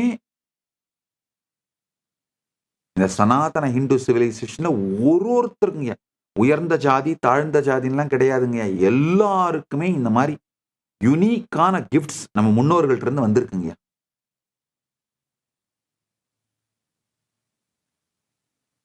தயவு செய்து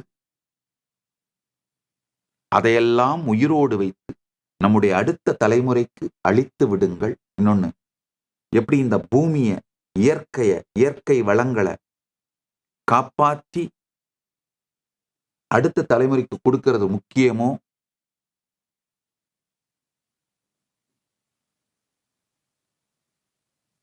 நிறைய பேர் நிறைய சமூக சேவகர்கள் பண்றாங்க பாருங்க.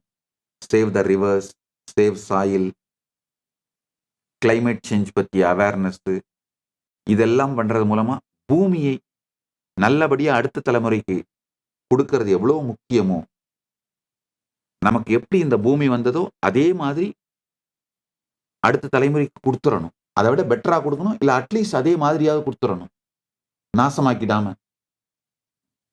அதே போல சேவ் ஜீன்ஸ், சேவ் டிஎன்ஏ, இதை ஒரு மிஷனாவே பண்ண போறேன்.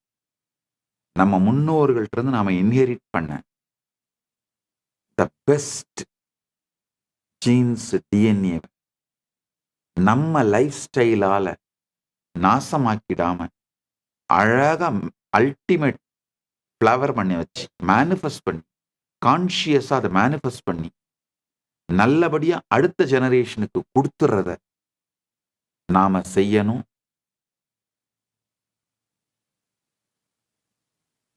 இத செய்யலன்னா நீங்கள் அடுத்த தலைமுறையை இழக்கிறீர்கள். அப்போ நீங்க செத்தப்புறம் நிச்சயமா அவங்க உங்களுக்கு பித்ருகர்மம் பண்ண மாட்டாங்க, பேயாத்தான் அலைவீங்க. இன்னொரு உடம்பு கிடைக்கிறது கூட படாத பாடுபடுவீங்க. சபிக்கலைங்கயா, உண்மையை சொல்றேன்.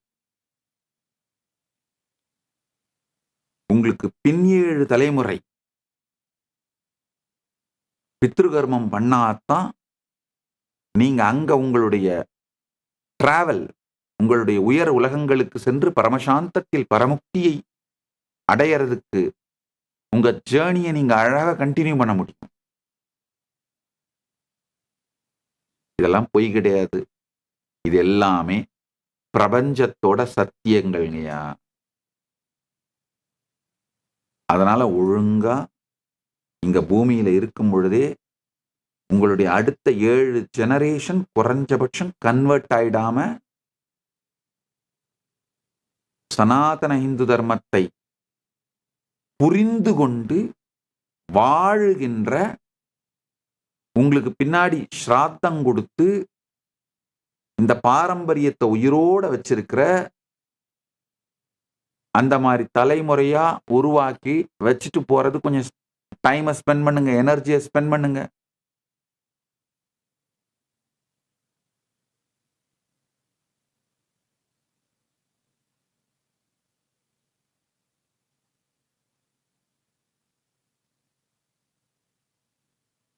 நன்றாக புரிந்து கொள்ளுங்கள். உங்களுடைய அடுத்த தலைமுறை நாத்திகராகவோ அல்லது வேறு மதத்திற்கோ கன்வெர்ட் ஆகாம பார்த்துக்குங்கன்னு நான் சொல்றது அரசியல் காரணம் அல்ல, சமூக காரணம் அல்ல, ஆன்மீக காரணம்.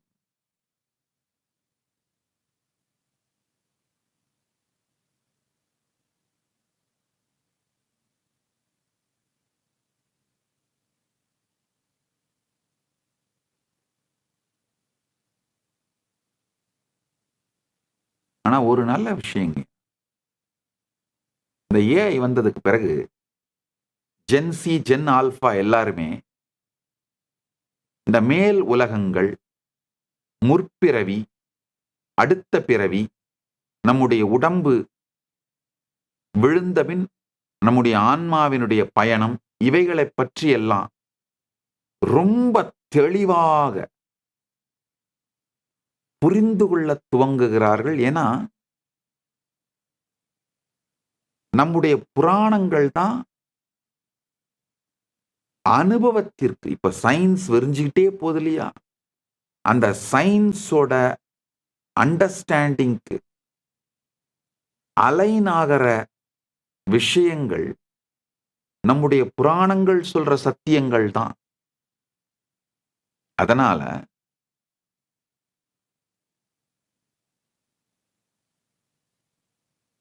ஜென்சி, ஜென் ஆல்பா, இந்த நெக்ஸ்ட் ஜெனரேஷன் எந்த மதத்துல வேணா பிறந்திருக்கலாம், ஆனா பிராக்டிசிங் ஹிந்துஸா தான் வாழ போறாங்க.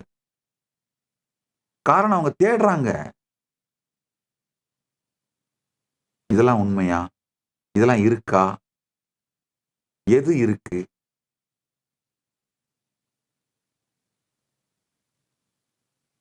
தேடுதல் உடையவர்க்கு தெளிந்த வழிகாட்டுகின்ற, அதுவும் ரேஷனலா, லாஜிக்கலா, சயின்டிபிக்கா, இந்த மல்டி லெவல்ல கிராஸ் வெரிஃபை பண்ணக்கூடிய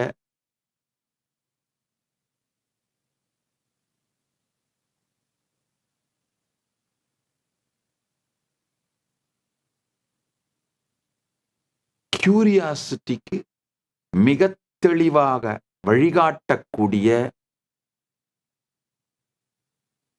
தர்மம் சனாதன இந்து தர்மம். ஏன்னா இது ஆர்கானிக்கா நாலேஜ் சோர்ஸா வச்சு வளர்ந்ததுங்கய்யா. இங்க கத்தி வச்சு மாத்தல, இல்ல பீரங்கிய வச்சு மாத்தல. இது நாலேஜ் சென்டர்டா குரோ ஆன நாலேஜ் ட்ரெடிஷன்.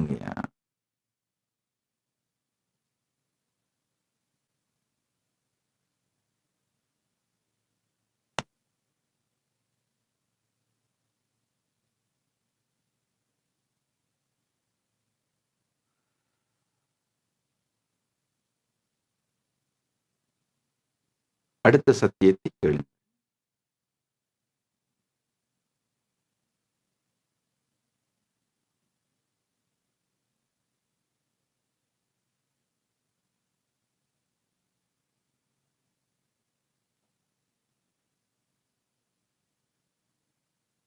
இந்த கோத்ரா சிஸ்டம், அதை பத்தி கொஞ்சம் புரிஞ்சுப்போம்.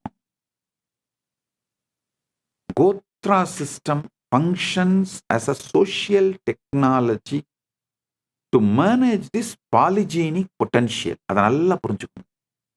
கோத்ரா சிஸ்டமே இந்த பாலிஜீனிக் பொட்டன்ஷியலை அட்மினிஸ்டர் பண்ற ஒரு சமூக தொழில்நுட்பமா தான் செயல்படுதுங்கய்யா. அது ஒரு சோசியல் டெக்னாலஜிங்கய்யா. நம்ம பெரியவங்க வகுத்து வச்சிருக்காங்க, இந்த கோத்திரத்துக்கு இந்த கோத்திரத்துக்கு கல்யாணம் பண்ணிக்கலாம், இந்த கோத்திரத்துக்கு இந்த கோத்திரத்துக்குள்ளே பண்ணிக்காதீங்க.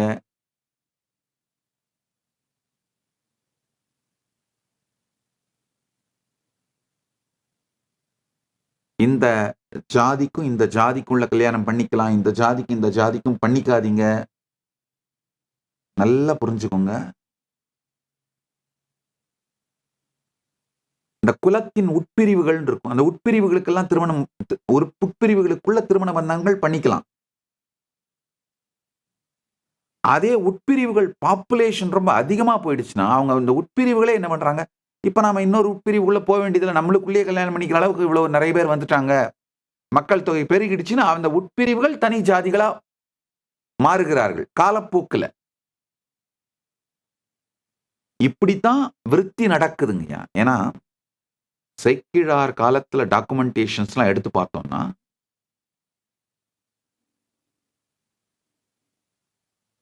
சுந்தரமூர்த்தி நாயனார் சிவாச்சாரியார் குலம்,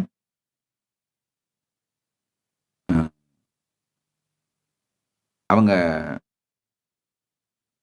திருவொற்றியூர்ல அவர் கல்யாணம் பண்ணிக்கிட்ட பறவை நாச்சியார் தொண்டை மண்டல சைவ வேளாளர், அங்க திருவாரூர்ல திருமணம் பண்ணிக்கிட்ட சங்கிலி நாச்சியார் இசை வேளாளர் குலம். 3 வேற வேற குலம்.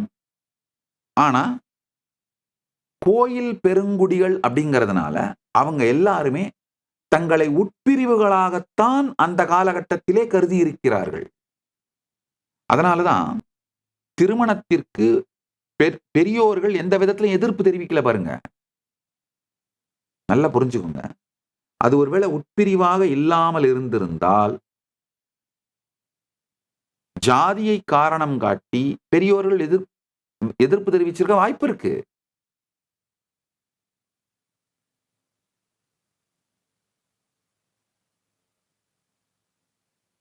அந்த காலகட்டங்களிலே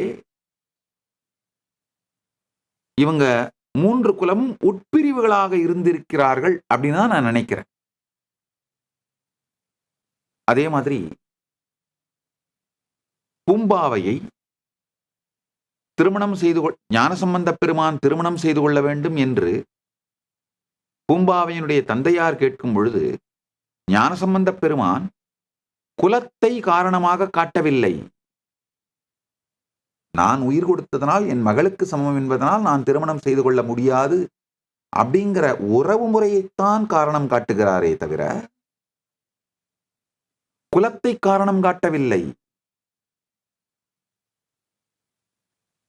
அப்படின்னும் பொழுது ஒரு காலகட்டத்திலே உட்பிரிவுகளாக இருந்து திருமண பந்தம் கொடுக்கல் பெண்ணெடுத்து பெண் கொடுத்தும் வழக்கம் இருந்திருந்தாலும் பிற்காலத்திலே அந்த உட்பிரிவுகளிலேயே போதுமான அளவிற்கு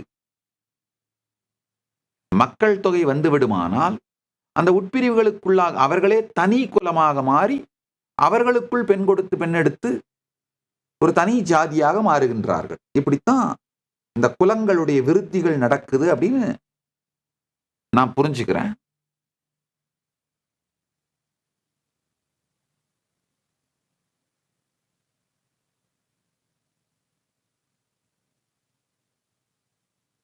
கோத்ரா சிஸ்டம் நம்முடைய முன்னோர்கள் வகுத்து வச்சது ஒரு சோசியல் டெக்னாலஜிங்க.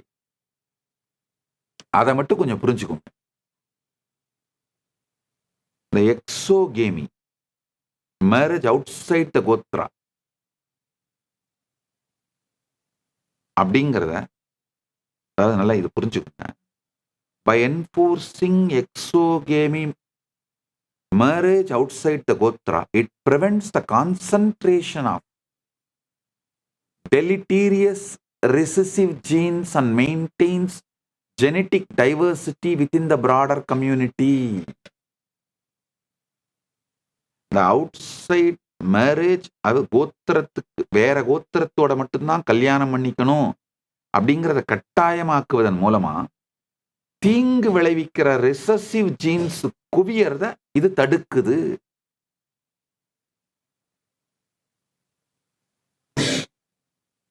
நான் முதல்ல சொன்னது அது ஒரு விஷயம். அதாவது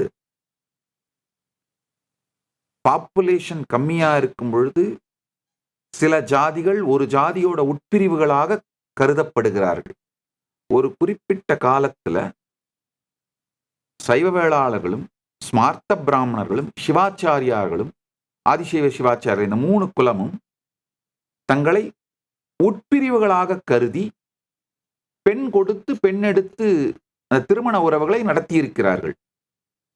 கொஞ்ச காலத்துக்கு பிறகு இந்த 3 குலத்திலையுமே நிறைய பாப்புலேஷன் அதிகமாயிட்டதுனால அவங்கவுங்க அந்த உட்பிரிவுகளுக்குள்ளேயே திருமணம் செய்து கொள்ள முடியும் அப்படிங்கிறதுனால தனித்தனி ஜாதியாக பிரிந்தார்கள். அது ஒரு புரிதல். 2வது, அந்த உட்பிரிவுகளுக்குள்ள இருந்தாலும் ஒரு கோத்திரத்துக்குள் கல்யாணம் பண்ணக்கூடாது, வேற கோத்திரத்துல தான் கல்யாணம் பண்ணணும் அப்படிங்கிற தெளிவு இருந்தால் இந்த ரெசசிவ் ஜீன்ஸ் கான்சென்ட்ரேட் ஆகிறத குவியறத அது தடுக்குது.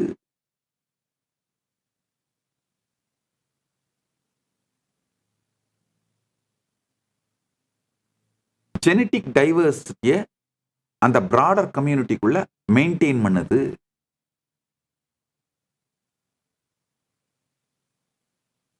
ஒரு 2025 நடந்த ஒரு ஜெனட்டிக் ஸ்டடி பத்தி சொல்றேங்க. Study on Konkani Saraswat Brahmins provides direct evidence showing a significant association between patrilineal gotras and specific Y chromosomal lineages.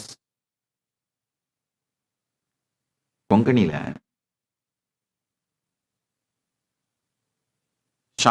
சாரஸ்வத பிராமணர்களை பத்தி செய்யப்பட்ட 2025 செய்யப்பட்ட ஒரு ஆராய்ச்சி கொங்கணி சாரஸ்வத பிராமின்ஸ் பத்தி.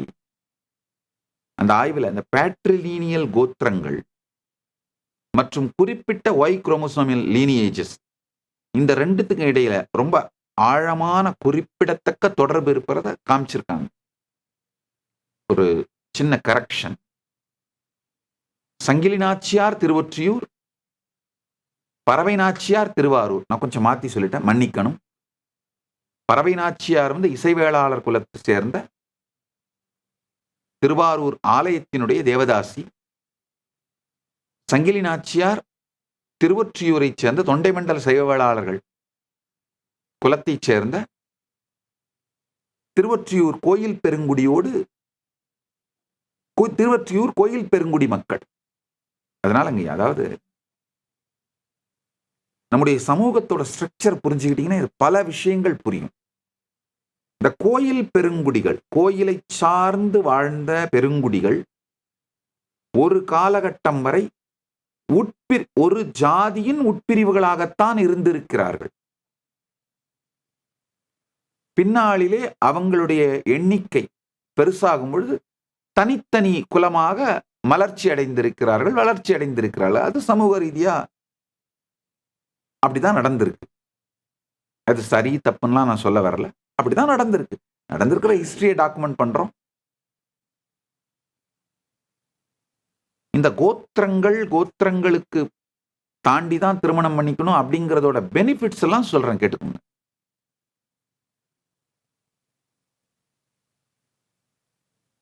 This rule ensured that while identity was preserved, the gene pool remained robust, allowing beneficial polygenic combinations to be maintained and refined within a clan over centuries. அதாவது இந்த விதிமுறை லீனியேஜ் அடையாளம் பாதுகாக்கப்படுவதோடு ஜீன் பூல் வலுவாக நிலைத்து பயனுள்ள பாலிஜீனிக் combinations நூற்றாண்டுகளாக அந்த வம்சத்துல கிளான்ல பராமரிக்கப்பட்டு மேம்படுவதற்கு வழிவகுத்திருக்கு. இன்னொரு முக்கியமான விஷயம் தெரிஞ்சுக்கோங்க. இந்த குலகுரு சிஸ்டம் இருந்திருக்கு பாருங்க. அந்த குலகுரு உங்களுக்கு ஏதாவது இந்த குலகுரு சிஸ்டத்தை அழிச்சிட்டு தான் சைக்கியாட்ரிஸ்ட்களை கொண்டு வந்தாங்க. மாடர்ன் சிவிலைசேஷன், இந்த பிரித்தானிய கிரீஸ்தவ கொடுங்கோலர்கள் குலகுரு சிஸ்டத்தை அழிச்சது மூலமா அழிச்சிட்டு குலகுருஸை இல்லெஜிட்டிமேட் ஆக்கி அவங்க கிட்ட இருந்த நிலம் சகலத்தையும் புடுங்கிட்டு அவங்கள அனாதைங்களாக்கி பிச்சைக்காரங்களா மாத்திட்டு குலகுருக்கள் என்னென்னவாலாம் ஃபங்க்ஷன் பண்ணியிருக்காங்கன்னு சொல்ற கேட்டுங்க. Court, psychiatric counsellors, health counsellors, வைத்தியர்கள், டாக்டர்ஸ், அக்ரிகல்ச்சர் நாலேஜை ஸ்டோர் பண்ணி வைக்கிறது, குல தொழிலோட knowledge storehouse, library, school, certification authority, இந்த common funds, pool of funds இருக்கும். யாராவது ஒருத்தர் அந்த குலத்துல தொழில நஷ்டம் அடைஞ்சிட்டாருன்னா அவரை உடனே கை தூக்கி விட்டு அந்த மொத்த குலமும் வளர்வதற்கான பேங்க்கு, இந்த மாதிரி ஒரு 100 செயல்கள், ஆக்டிவிட்டிஸ் அந்த குலகுரு பண்ணியிருக்காருங்க. அந்த குலத்தோட பீடம் பண்ணியிருக்குங்க. இந்த குலத்தோட பீடங்களை அழித்ததன் மூலமா அவங்களுடைய மூவபிள் அசட்ஸ் எல்லாம் இஸ்லாமிய தீவிரவாதிகள் தூக்கிட்டு போயிட்டானுங்க. இம்மூவபிள் அசட்ஸ் மொத்தத்தையும் பிரிட்டானிய கிறிஸ்தவ கொடுங்கோலர்கள் தூக்கிட்டு போயிட்டானுங்க. இவங்க அனாதையா விடப்பட்டு குருக்கள் மட்டும் அழியல, குலங்களே அழிந்தன.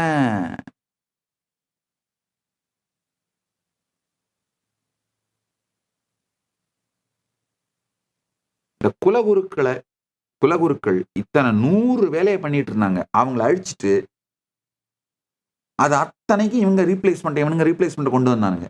முதல் விஷயங்கய்யா, எந்த நாட்டோட அரசாங்கமும் மக்களை எல்லா விதத்திலாம் பார்த்துக்க முடியாதுங்க. எல்லாமே லா, சட்டம், திட்டம், அரசாங்கம் இது மூலமா நடத்திட முடியும் நினைக்கிறது மிக மிக மிக மோசமான அறிவில்லாத்தன்மை மட்டுமல்லாது மக்களை அனாதைகளாக்கி நாசமாக்குகின்ற சதி.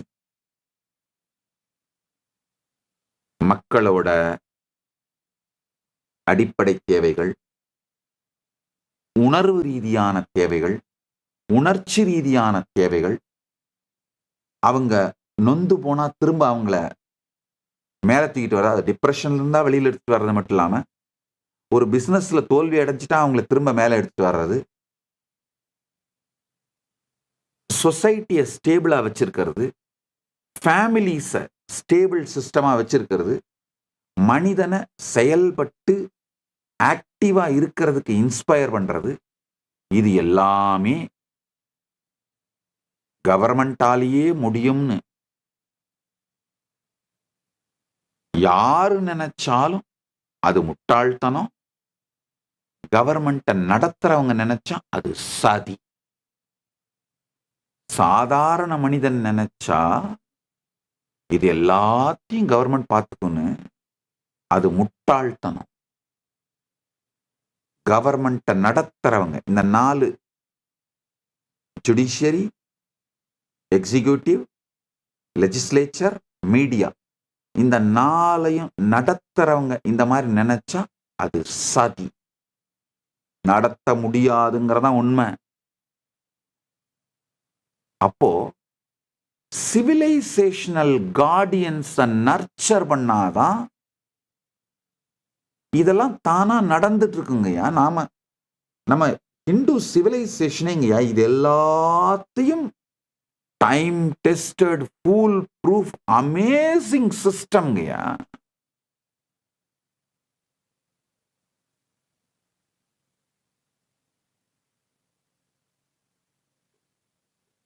அமேசிங் சிஸ்டம்ங்கய்யா.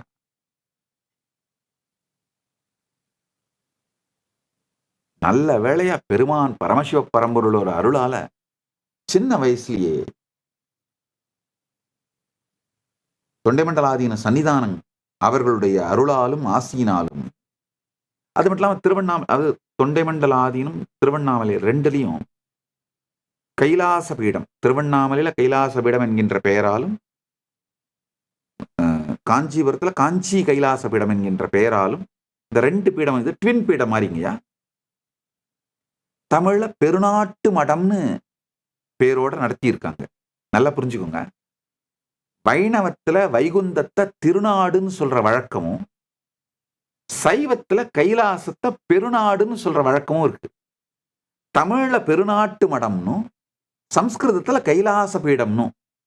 இப்ப தமிழ்ல அண்ணாமலையார்னும், சம்ஸ்கிருதத்துல அருணாச்சலேஸ்வரர்னு சொல்ற மாதிரி, சம்ஸ்கிருதத்துல கைலாச பீடம்னும், தமிழ்ல பெருநாட்டு மடம்னும் அப்படிங்கிற பெயராலும் இந்த குலகுரு பீடங்கள் இருந்தத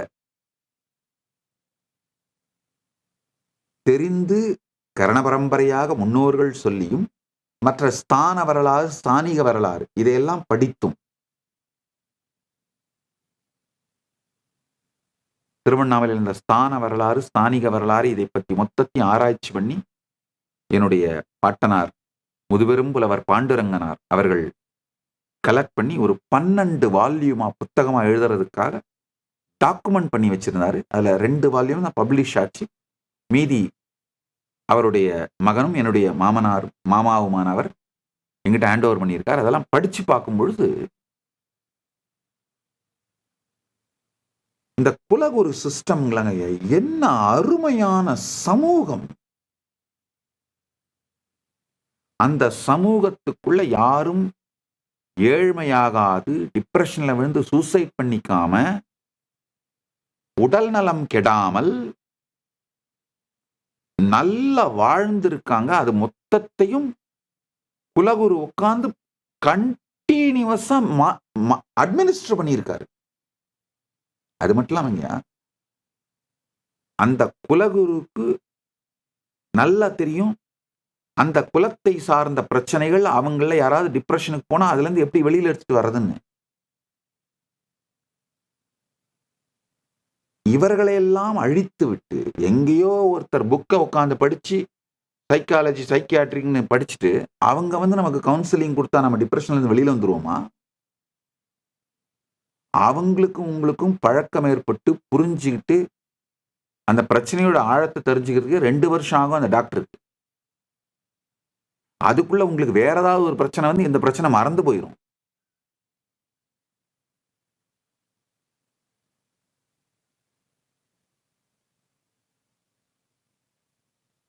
நம்முடைய மிக பெரும் பிரச்சனைகளான லார்ஜ் நம்பர் ஆஃப் வழக்குகள் கோர்ட்ல தேங்கி போயிருக்கிறது.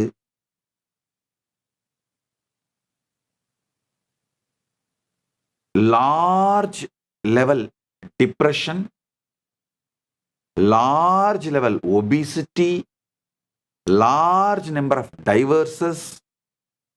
இந்த எல்லா பிரச்சனைகளுக்கும் ஒரே காரணம் குலகுரு வழக்க முறை, குலகுரு வாழ்க்கை முறை அழிக்கப்பட்டது, குலகுருக்கள் சிதைக்கப்பட்டது, குலகுரு பீடங்கள் கொல்லப்பட்டது. நல்லா புரிஞ்சுக்குங்க. நம்முடைய மூவபிள் அசட்ஸ், ரத்னம், தங்கம், வைரம், வைடூரியம் சகலத்தையும் இஸ்லாமிய தீவிரவாதிகள் வந்து தூக்கிட்டு ஓடி போயிட்டானுங்க, நாசமாக்கிட்டு எல்லாத்தையும் தூக்கிட்டு போயிட்டானுங்க.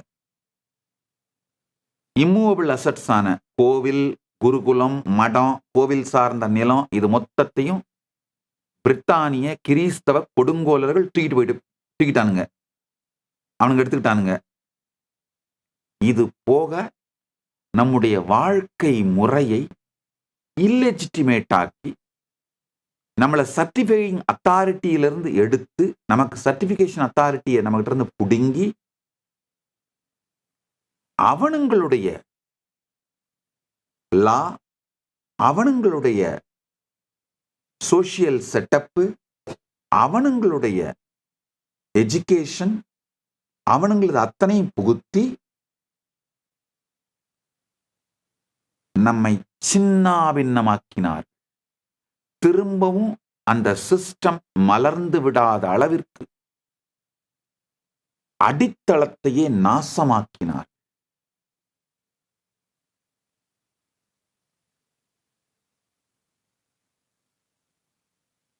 உண்மையில நம்முடைய குலகுரு சிஸ்டம் எல்லாம் உயிரோட இருந்தால் இந்த மாடர்ன் டெக்னாலஜி எவால்வ் ஆயிருக்க அத்தனையும் நாம செஞ்சிருப்போங்க, எவ்வளோ செஞ்சிருப்போங்க.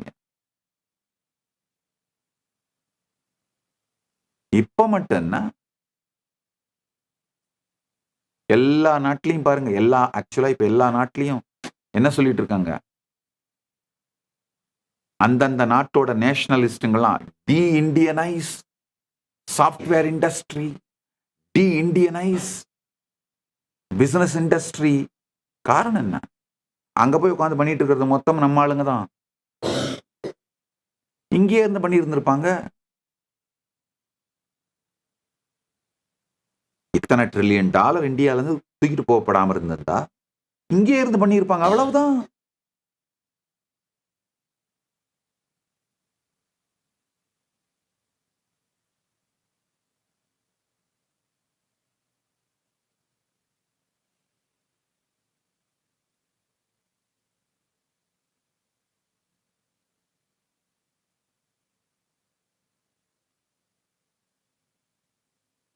இந்த 3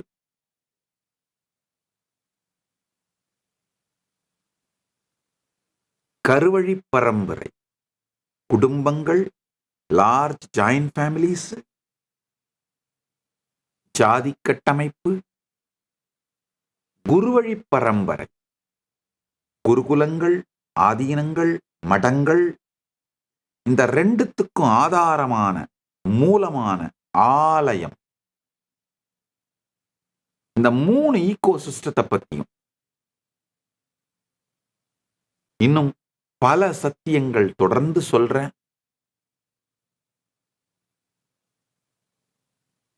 இப்பொழுது காலம் கடந்து விட்டதனால் அடுத்தடுத்த சத்சங்கங்களில் இவைகளை பற்றி மேலும் பல சத்தியங்களை சொல்லுகின்றேன்.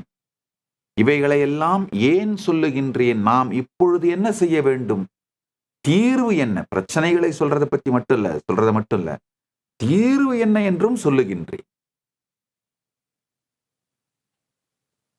எல்லோரும் நித்யானந்தத்தில் நிறைந்து, நித்யானந்தத்தில் மலர்ந்து, நித்யானந்தமாகிட ஆசீர்வதிக்கின்றேன்.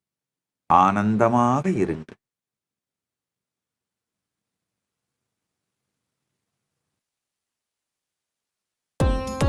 Nityanandam, thank you for watching, and if you found the video enlightening, please give it a like, share it with your loved ones, and subscribe to stay connected with us. Don't forget to click the bell icon to receive the notifications.